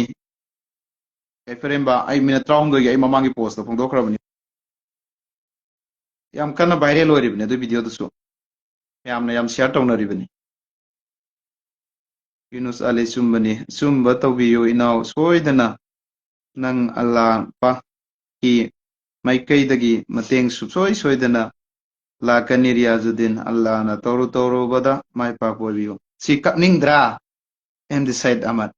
ꯁꯤ ꯊꯃꯣꯏꯒꯤ ꯑꯣꯏꯕ ꯗꯨꯋꯥꯅꯤ ꯁꯤ ꯊꯃꯣꯏꯒꯤ ꯑꯣꯏꯕ ꯗꯨꯋꯥ ꯊꯦꯡꯛ ꯌꯨ ꯑꯦꯝꯗꯤ ꯁꯩꯗ ꯑꯃꯠ ꯏꯌꯥꯝꯕꯔ ꯏꯅꯥꯎꯔ ꯑꯁꯤ ꯃꯤꯠꯂꯨꯗꯒꯤ ꯄꯤꯔꯥꯡ ꯇꯥꯕ ꯀꯃꯦꯟꯅꯦ ꯁꯤ ꯂꯥꯏꯔꯕ ꯑꯩꯈꯣꯏꯒꯤ ꯗꯃꯛꯇꯗꯤ ꯀꯔꯤ ꯑꯩꯈꯣꯏꯗꯤ ꯗꯨꯋꯥ ꯑꯩꯈꯣꯏꯗꯤ ꯗꯨꯋꯥ ꯅꯠꯇ꯭ꯔꯗꯤ ꯀꯩꯁꯨ ꯎꯄꯥꯏ ꯂꯩꯇꯦ ꯑꯩꯈꯣꯏꯗꯤ ꯄꯩꯁꯥꯅ ꯃꯇꯦꯡ ꯄꯥꯡꯅꯕ ꯉꯝꯗꯦ ꯑꯃꯅ ꯇꯧꯅꯕ ꯉꯝꯗꯦ ꯑꯗꯣ ꯑꯩꯈꯣꯏꯗꯤ ꯄ꯭ꯔꯦꯌꯔ ꯏꯁꯣꯔꯗ ꯍꯥꯏꯖꯕ ꯑꯜꯂꯥꯗ ꯍꯥꯏꯖꯕ ꯑꯩꯈꯣꯏꯒꯤ ꯇꯥꯏꯕꯪꯄꯥꯜ ꯁꯦꯝꯕꯤꯔꯕ ꯃꯄꯨꯗ ꯍꯥꯏꯖꯔꯒ ꯑꯩꯈꯣꯏ ꯅꯨꯡꯁꯤꯅꯕ ꯁꯤ ꯅꯠꯇꯅ ꯑꯩꯈꯣꯏꯗꯤ ꯂꯩꯇꯦ ꯂꯥꯏꯔꯕ ꯃꯤ ꯈꯛꯇꯅꯤ ꯃꯃꯥ ꯂꯩꯄꯥꯛ ꯅꯨꯡꯁꯤꯕꯁꯨ ꯉꯁꯤꯒꯤ ꯁꯪꯁꯥꯔꯗ ꯍꯥꯏꯔꯝꯒꯦ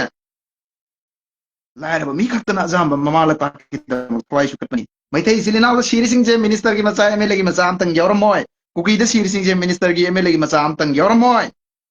ꯃꯈꯣꯏꯒꯤ ꯃꯆꯥꯁꯤꯡꯗꯤ ꯑꯦꯁꯤꯗ ꯇꯨꯝꯃꯒ ꯂꯩꯔꯝꯒꯅꯤ ꯁꯤꯔꯤꯕꯁꯤꯡꯁꯤ ꯂꯥꯏꯔꯕ ꯉꯥꯛꯇꯅꯤ IDPꯒꯤ ꯋꯥꯐꯝ ꯀꯥꯡꯊꯣꯛꯎꯕꯗ ꯑꯩꯒꯤ ꯏꯊꯧ ꯅꯠꯇꯦ ꯍꯥꯏꯔꯛꯏꯕꯅꯤ ꯔꯤꯂꯤꯐ ꯀꯦꯝꯞꯇ ꯂꯩꯔꯤꯕꯁꯤꯗ ꯑꯩꯒꯤ ꯏꯊꯧ ꯅꯠꯇꯦ ꯍꯥꯏꯔꯛꯏꯕꯅꯤ ꯑꯗꯨꯒꯤ ꯋꯥꯐꯝꯗꯣ ꯑꯩꯅ ꯍꯥꯏꯔꯨꯕꯗ ꯑꯩ ꯏꯊꯧ ꯅꯠꯇꯦ ꯍꯥꯏꯔꯤꯕꯅꯤ ꯑꯗꯣ ꯇꯧꯕꯤꯌꯣ ꯉꯥꯡꯕꯤꯌꯣ ꯑꯀꯟꯕꯅꯤ ꯅꯈꯣꯏꯁꯤꯡꯅ ꯑꯗꯨꯝ ꯇꯧꯕꯤꯌꯨ ꯑꯩꯁꯨ ꯂꯤꯃꯤꯠ ꯀ꯭ꯔꯣꯁꯇꯤ ꯇꯧꯖꯔꯣꯏ ꯑꯗꯣ IDPꯁꯤꯡꯁꯤ ꯃꯃꯤꯠꯇꯒꯤ ꯇꯨꯝꯗꯅ ꯃꯁꯥꯒꯤ ꯃꯌꯨꯝꯁꯦ ꯆꯔꯨꯅ ꯀꯨꯞꯄꯁꯨ ꯇꯥꯖ ꯃꯍꯜꯅꯤ ꯈꯜꯂꯤꯕꯅꯤ ꯏꯁꯥ ꯌꯨꯝꯁꯤ ꯂꯥꯏꯁꯪꯅꯤ ꯈꯜꯂꯤꯕꯅꯤ ꯑꯗꯨꯒꯤ ꯌꯨꯝ ꯃꯁꯥꯒꯤꯗꯨ ꯂꯩꯕ ꯐꯪꯖꯗꯅ ꯊꯣꯛꯂꯛꯑꯒ ꯔꯤꯐ꯭ꯌꯨꯖꯤ ꯑꯃꯒꯨꯝ ꯑꯗꯨꯁꯨ ꯔꯤꯐ꯭ꯌꯨꯖꯤ ꯑꯃꯒꯨꯝ ꯁꯤꯇꯤꯖꯦꯟꯁꯤꯡꯅ ꯃꯤ 40,000ꯅ ꯃꯃꯤꯠꯇ ꯃꯄꯤ ꯇꯥꯔꯒ ꯉꯁꯤ ꯆꯍꯤ 2 ꯍꯦꯟꯅ ꯈꯥꯡꯉꯤꯌꯦ ꯑꯁꯤꯒꯤ ꯅꯣꯡꯃꯇꯗꯤ ꯒꯚꯔꯅꯔ ꯃꯃꯥꯡ ꯑꯁꯤꯗ ꯐꯝꯃꯒ ꯑꯩꯈꯣꯏ ꯃꯌꯥꯝꯁꯤ ꯑꯣꯜ ꯃꯅꯤꯄꯨꯔꯒꯤ CSO ꯃꯌꯥꯝꯁꯤ ꯄ꯭ꯔꯖꯥ ꯃꯌꯥꯝꯁꯤ ꯐꯝꯃꯒ ꯍꯦꯟꯅ ꯊꯣꯛꯑꯒ ꯙꯔꯅꯥ ꯇꯧꯁꯤꯅꯦ ꯅꯣꯡꯃꯇꯗꯤ ꯑꯩꯈꯣꯏ ꯄꯤꯗ꯭ꯔꯤ ꯐꯥꯎꯕ ꯔꯤꯂꯤꯐ ꯀꯦꯝꯞꯇ ꯂꯩꯔꯤꯕ ꯃꯤꯁꯤꯡꯁꯤ ꯍꯟꯖꯤꯜꯍꯟꯗ꯭ꯔꯤ ꯐꯥꯎꯕ ꯑꯩꯈꯣꯏ ꯍꯟꯖꯜꯂꯣꯏꯅ ꯑꯩꯈꯣꯏꯒꯤ ꯀꯞꯄꯒ ꯂꯥꯎꯔꯒ ꯁꯤꯗꯗꯤ ꯊꯤꯟꯕ ꯉꯝꯗꯦꯅꯦ ꯐꯝ ꯊꯥꯗꯣꯛꯅꯤ ꯍꯥꯏꯕꯗꯗꯤ ꯏꯃꯥ ꯀꯌꯥ ꯊꯤꯡꯕ ꯂꯥꯛꯏ ꯊꯥꯗꯣꯛꯑꯦ ꯍꯥꯏꯕꯗꯗꯤ ꯏꯃꯥ ꯀꯌꯥ ꯄꯩꯁꯥꯅ 500ꯅ ꯆꯠꯈ꯭ꯔꯤꯕ ꯑꯗꯨꯔꯅ ꯑꯁꯤ ꯃꯤ 50,000 ꯑꯩꯈꯣই ꯃꯅꯤꯄꯨꯔ ꯏꯔꯩꯆꯥ ꯅꯠꯇ꯭ꯔꯕ꯭ꯔꯕ ꯀꯨꯀꯤꯒꯤ ꯂꯩꯔꯤꯁꯤꯁꯨ ꯅꯠꯇ꯭ꯔꯕ꯭ꯔꯕ ꯃꯦꯟ ꯑꯣꯏꯅ ꯃꯅꯤꯄꯨꯔꯗ ꯃꯦꯖꯔ ꯀꯝꯃꯨꯅꯤꯇꯤ ꯑꯣꯏꯔꯒ ꯂꯩꯔꯤꯕ ꯔꯤꯂꯤꯐ ꯀꯦꯝꯞꯇ ꯁꯤꯔꯤꯕ ꯍꯦꯡ ꯇꯧꯔ ꯑꯩꯉꯣꯟꯗ ꯋꯥꯔꯤ ꯀꯌꯥꯝ ꯂꯤꯔꯛꯑꯦ ꯔꯦꯀꯣꯔꯗ ꯊꯥꯗꯣꯔꯛꯎꯔꯣ ꯄꯥꯝꯕ꯭ꯔꯣ ꯔꯤꯂꯤꯐ ꯀꯦꯝꯞꯇꯒꯤ ꯑꯩꯉꯣꯟꯗ ꯉꯥꯡꯉꯛꯄ ꯍꯥꯏꯔꯛꯄ ꯑꯣꯖꯥꯅ ꯍꯥꯏꯕꯤꯔꯛꯑꯣꯅ ꯍꯥꯏꯕ ꯃꯌꯥꯝ ꯌꯥꯎꯋꯦ ꯏꯌꯥꯝꯕꯅ ꯍꯥꯏꯕꯤꯔꯛꯑꯣꯅ ꯄꯦꯟꯁꯤꯜ ꯂꯩꯕꯤꯌꯣ ꯍꯥꯏꯔꯛꯑꯦ ꯑꯩꯗꯤ ꯉꯝꯗꯦ ꯑꯩꯗꯤ ꯇꯣꯂꯣꯞꯁꯨ ꯆꯥꯗꯦ ꯑꯆꯧꯕ ꯃꯤ ꯑꯣꯐꯤꯁꯥꯔꯁꯨ ꯑꯣꯏꯍꯧꯗ꯭ꯔꯦ ꯇꯧꯒꯅꯤ ꯑꯩ ꯍꯟꯗꯛ ꯁꯣꯏꯗꯅ ꯍꯟꯗꯛꯀꯤ ꯅꯤꯡꯊꯝꯊꯥꯁꯤꯒꯤ ꯑꯩ ꯀꯔꯤꯒꯨꯝꯕ ꯈꯨꯗꯣꯟ ꯈꯔꯗꯤ ꯇꯧꯒꯅꯤ ꯑꯩꯒꯤ ꯈꯪꯅ ꯆꯥꯟꯅꯕ ꯑꯆꯧ ꯑꯁꯥꯡ ꯑꯣꯐꯤꯁꯥꯔꯁꯤꯡꯗ ꯑꯩꯒꯤ ꯃꯔꯨꯞ ꯃꯄꯥꯡꯁꯤꯡ ꯁꯣꯁꯤꯌꯦꯜ ꯋꯥꯔꯀꯔꯁꯤꯡꯗ ꯑꯩ ꯍꯥꯏꯖꯔꯤ ꯔꯤꯂꯤꯐ ꯀꯦꯝꯞꯀꯤꯗꯃꯛ ꯑꯩ ꯀꯔꯤꯒꯨꯝꯕ ꯈꯔ ꯇꯧꯒꯦ ꯈꯜꯂꯤ ꯃꯇꯦꯡ ꯄꯥꯡꯕꯤꯌꯣꯅ ꯁꯣꯏꯗꯅ ꯑꯩ ꯇꯧꯒꯅꯤ ꯉꯁꯤ ꯑꯩ ꯃꯁꯤ ꯑꯩꯒꯤ ꯈꯨꯠꯇ ꯌꯧꯔꯛꯇ꯭ꯔꯤꯐꯥꯎ ꯍꯥꯏꯔꯣꯏꯅ ꯇꯧꯕꯅꯤ ꯑꯗꯨꯕꯨ ꯍꯥꯏꯗꯣꯛꯑꯦ ꯉꯁꯤ ꯑꯩ ꯇꯧꯒꯅꯤ ꯃꯣꯔꯦꯗ ꯃꯩ ꯆꯥꯛꯈ꯭ꯔꯤꯕ ꯑꯩ ꯂꯨꯄꯥ ꯑꯃ ꯄꯥꯡꯕ ꯉꯝꯖꯗ꯭ꯔꯤ ꯑꯩ ꯅꯣꯏꯒꯤꯁꯨ ꯇꯧꯒꯅꯤ ꯑꯗꯨꯒ ꯂꯩꯔꯤꯕ ꯏꯆꯤꯜ ꯏꯅꯥꯎꯁꯤꯡ ꯃꯨꯟꯅ ꯈꯜꯂꯣ ꯑꯩ ꯈꯛ ꯅꯨꯡꯉꯥꯏꯔꯦꯅ ꯑꯩꯒꯤ ꯌꯨꯝ ꯃꯩ ꯆꯥꯛꯇ꯭ꯔꯤꯅ ꯊꯪꯅꯕ ꯌꯨꯝ ꯃꯩ ꯆꯥꯛꯄꯗꯣ ꯈꯥꯝꯗ꯭ꯔꯒꯗꯤ ꯑꯩꯒꯤ ꯌꯨꯝꯁꯨ ꯆꯥꯛꯂꯛꯄ ꯌꯥꯏꯅ ꯈꯟꯕꯤꯌꯣ ꯃꯤꯑꯣꯏ 10,000 ꯔꯤꯐ꯭ꯌꯨꯖꯤ ꯂꯩꯔꯤ ꯁꯨꯃꯥꯏꯅ ꯃꯅꯤꯄꯨꯔꯗ ꯂꯩꯕ ꯌꯦꯜꯍꯧꯉꯩ ꯄꯨꯝꯅꯃꯛ ꯔꯤꯐ꯭ꯌꯨꯖꯤ ꯑꯣꯏꯅ ꯅꯣꯡꯃꯗꯤ ꯁꯣꯔꯣꯛꯇ ꯇꯨꯝꯃꯛꯈꯤꯅꯤ ꯇ꯭ꯔꯤꯄꯨꯔꯥꯗꯩ ꯇ꯭ꯔꯤꯄꯨꯔꯤ ꯃꯨꯠꯈꯤꯕꯒꯨꯝ ꯃꯁꯦ ꯑꯩꯅ ꯁꯥꯖꯟꯕ ꯅꯠꯇꯦ ꯍꯤꯁꯇ꯭ꯔꯤꯅꯤ ꯊꯃꯣꯏꯗꯤ ꯊꯣꯛꯂꯛꯄꯅꯤ ꯃꯁꯤ ꯏꯁꯣꯔꯅ ꯂꯥꯟꯅ ꯄꯤꯕ ꯃꯁꯤ ꯋꯥꯍꯩꯅꯤ ꯑꯩꯉꯣꯟꯗ ꯁꯤ ꯉꯥꯡꯉꯣꯅ ꯑꯩꯅ ꯁꯥꯖꯟꯕ ꯅꯠꯇꯦ ꯁꯤ ꯑꯣꯏꯔꯛꯄ ꯌꯥꯏ ꯑꯣꯏꯔꯛꯇꯕ ꯌꯥꯏ ꯑꯗꯨꯕꯨ ꯑꯣꯏꯔꯛꯀꯅꯤ ꯍꯥꯏꯕꯒꯤ ꯊꯥꯖꯕꯗꯨ ꯂꯩꯌꯦꯕ ꯑꯩꯉꯣꯟꯗ ꯑꯣꯏꯗ꯭ꯔꯤꯉꯩ ꯂꯝꯕꯤ ꯊꯤꯍꯧꯁꯤ ꯍꯥꯏꯕꯅꯦꯕ ꯊꯥꯡꯅ ꯀꯛꯑꯒ ꯁꯣꯛꯀꯅꯤ ꯈꯪꯉꯕ ꯃꯐꯝꯗꯨꯗ ꯑꯜꯂꯥꯅ ꯀꯔꯤꯁꯨ ꯇꯧꯔꯣꯏꯅ ꯊꯥꯡꯅ ꯀꯛꯑꯗꯤ ꯑꯗꯨꯁꯨ ꯌꯥꯗꯦ ꯏꯜꯃ ꯇꯝꯃꯣ ꯍꯥꯏꯔꯤꯃꯦ ꯑꯜꯂꯥꯅ ꯏꯜꯃ ꯁꯤꯗ ꯌꯥꯎꯈ꯭ꯔꯕꯅꯤ ꯊꯥꯡꯅ ꯀꯛꯑꯗꯤ ꯁꯣꯛꯀꯅꯤ ꯍꯥꯏꯕꯁꯤ ꯏꯜꯃꯗꯨꯗ ꯌꯥꯎꯈ꯭ꯔꯕꯅꯤ ꯃꯩꯁꯤꯅ ꯁꯤ ꯏꯁꯤꯡꯁꯤꯅ ꯁꯥꯏ ꯃꯩ ꯄꯥꯏꯔꯗꯤ ꯁꯤꯒꯅꯤ ꯍꯥꯏꯕꯁꯤ ꯏꯜꯃꯗꯨꯗ ꯌꯥꯎꯈ꯭ꯔꯕꯅꯤ ꯏꯜꯃ ꯇꯝꯕ ꯐꯔꯁꯅꯤ ꯍꯥꯏꯔꯤꯁꯤ ꯑꯩꯈꯣꯏ ꯄꯥꯉꯜꯗꯁꯨ ꯑꯗꯨꯅ ꯊꯕꯛ ꯈꯨꯗꯤꯡꯃꯛ ꯏꯁꯣꯔꯗ ꯏꯟꯁꯟꯕꯁꯨ ꯌꯥꯗꯦ ꯏꯁꯣꯔꯅ ꯍꯣꯠꯅꯧ ꯗꯨꯅꯤꯌꯥꯁꯤꯗ ꯅꯈꯣꯏ ꯑꯦꯛꯖꯥꯝ ꯍꯣꯜꯅꯤ ꯁꯤꯗ ꯅꯈꯣꯏ ꯇꯧꯅꯤꯡꯕ ꯅꯈꯣꯏꯅ ꯇꯧꯕꯁꯤꯡꯗꯨꯒꯤ ꯅꯣꯏꯒꯤ ꯑꯦꯛꯇꯤꯚꯤꯇꯤꯁ ꯃꯌꯥꯝꯗꯨꯒꯤ ꯔꯤꯖꯜꯗꯤ ꯍꯌꯦꯡ ꯑꯥꯗ ꯑꯩꯈꯣꯏꯒꯤ ꯁꯤꯔꯕ ꯃꯇꯨꯡꯗ ꯁꯔꯒ ꯅꯣꯔꯣꯛ दोजक जन्नत हारिसी पीबीगनी हसर की मैदान दा कयामत की नुमित हिसाब किताब लौगनी ना हाइरी अदुदा अखोइगी रिजन दी फंगुगनी ngasiदी nangna ngamen halo aina ngamen hathi adubo madu pumnamaktugi विचार की वेल अमदी नोंग तौबीगने हाइरी सीसी ऑल कम्युनिटी से एक्सेप्ट तौर वफमनी मधुबुसु खंथबियो लोइब नाइद्रबा लिमिटेड लाइफ ओइगदर मफम अनलिमिटेड लाइफ ओइगदर मफम नि मफम द्र चटकदर सी सीदगी पोकपसे अमुखक्तनी सीबसु अमुखक्तनी हुजिकी मफम द्रदि पोकसु पोरो सीसु सीररोय मधुगी मफम दुद नुंगाइबा प्लेटफॉर्म अम कलनबगी दमकता लैरिगै मतमदा नुसी चानना धर्म जात बिजात खाइदना अमना अमगी मतेंग पांगगा आइखोई सिटीजन अमोइने इंडिजिनस पीपल अमोइना ऑल मणिपुर लेर प्रजा को हिमिनसी मधु ईश्वरना बो लाले हाइगद्रने मधु दai ईश्वरना बो करम बै ईश्वरना सावगदगेने ngasiगी संसार सिदा आइना कम्युनल हाइबसिदगी हेना तुकत चबा लैतेबो कम्युनल हाइबसे सिदगी हेना वाल सिदा आइगी चटनाबि ख्वाइदगी तुकत चबसि कम्युनल हाइबसिने आई हेट कम्युनल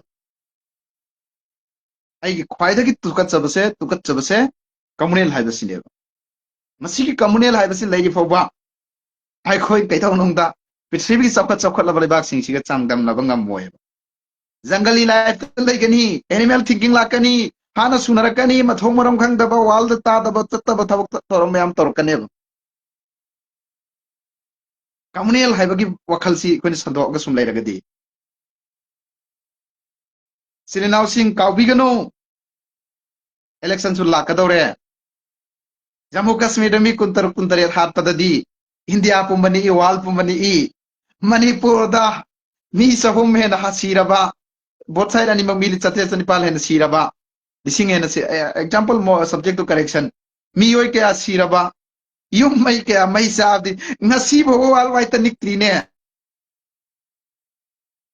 अंथबिउ ना कोक्सिंग दो जम्मू कश्मीर दा मी तरे सीबदी अपॉइंट तौदना मदुगी सर्वे तौदना ऑपरेशन सिंदूर तौदना ngasi बर्मा दा एखोय दरी फ्रीज आइजले अरे करी सिंदूर तौखरे ngasi बर्मा का मणिपुर का ताइन द करी सिंदूर तौखरे बीजेपी गवर्नमेंट ला पाइरे सरकार सिना मुन्ना खंथबियो आई की वेल्युएबल सही मंगा की आई की पिथोखरदबा आई की राइट ची मकोय द सीजन अनकरदबा मदुगी पवार द नमम दाइदा पैसा खक्तगी खनगनो आई सिसु पॉलिटिकल इन्वॉल्वमेंट हायरकनी नो आई की कम्युनिटीज अमदे आई की पीपल आई की प्रजा मणिपुर इरम द लेबा मकोय कंदबा यादे हायबगी awareness ni message ni ai gi khudom bise lising manga na lising tara na yon gumsi ai khoi asum ba right person educated person oi ba like lesu haiba misakta khudom bise ki tit na maga afaba candidate putho si haiba message se ngasi ai gi life ki khuthang da pijari ram da le dei cha sing da munna khantha biu pangal na leiring da mitop miran cha sing na kayam laksala refugee kayam laisan gra aduga atai tai sing jinanga sida manipur kai na bakari tore sisu community se na sing khantha biyo ai gi thamoi da loina court ni excel loina mo record ta lai ai gi larik ponglak kini ai history manipur gi sembak kini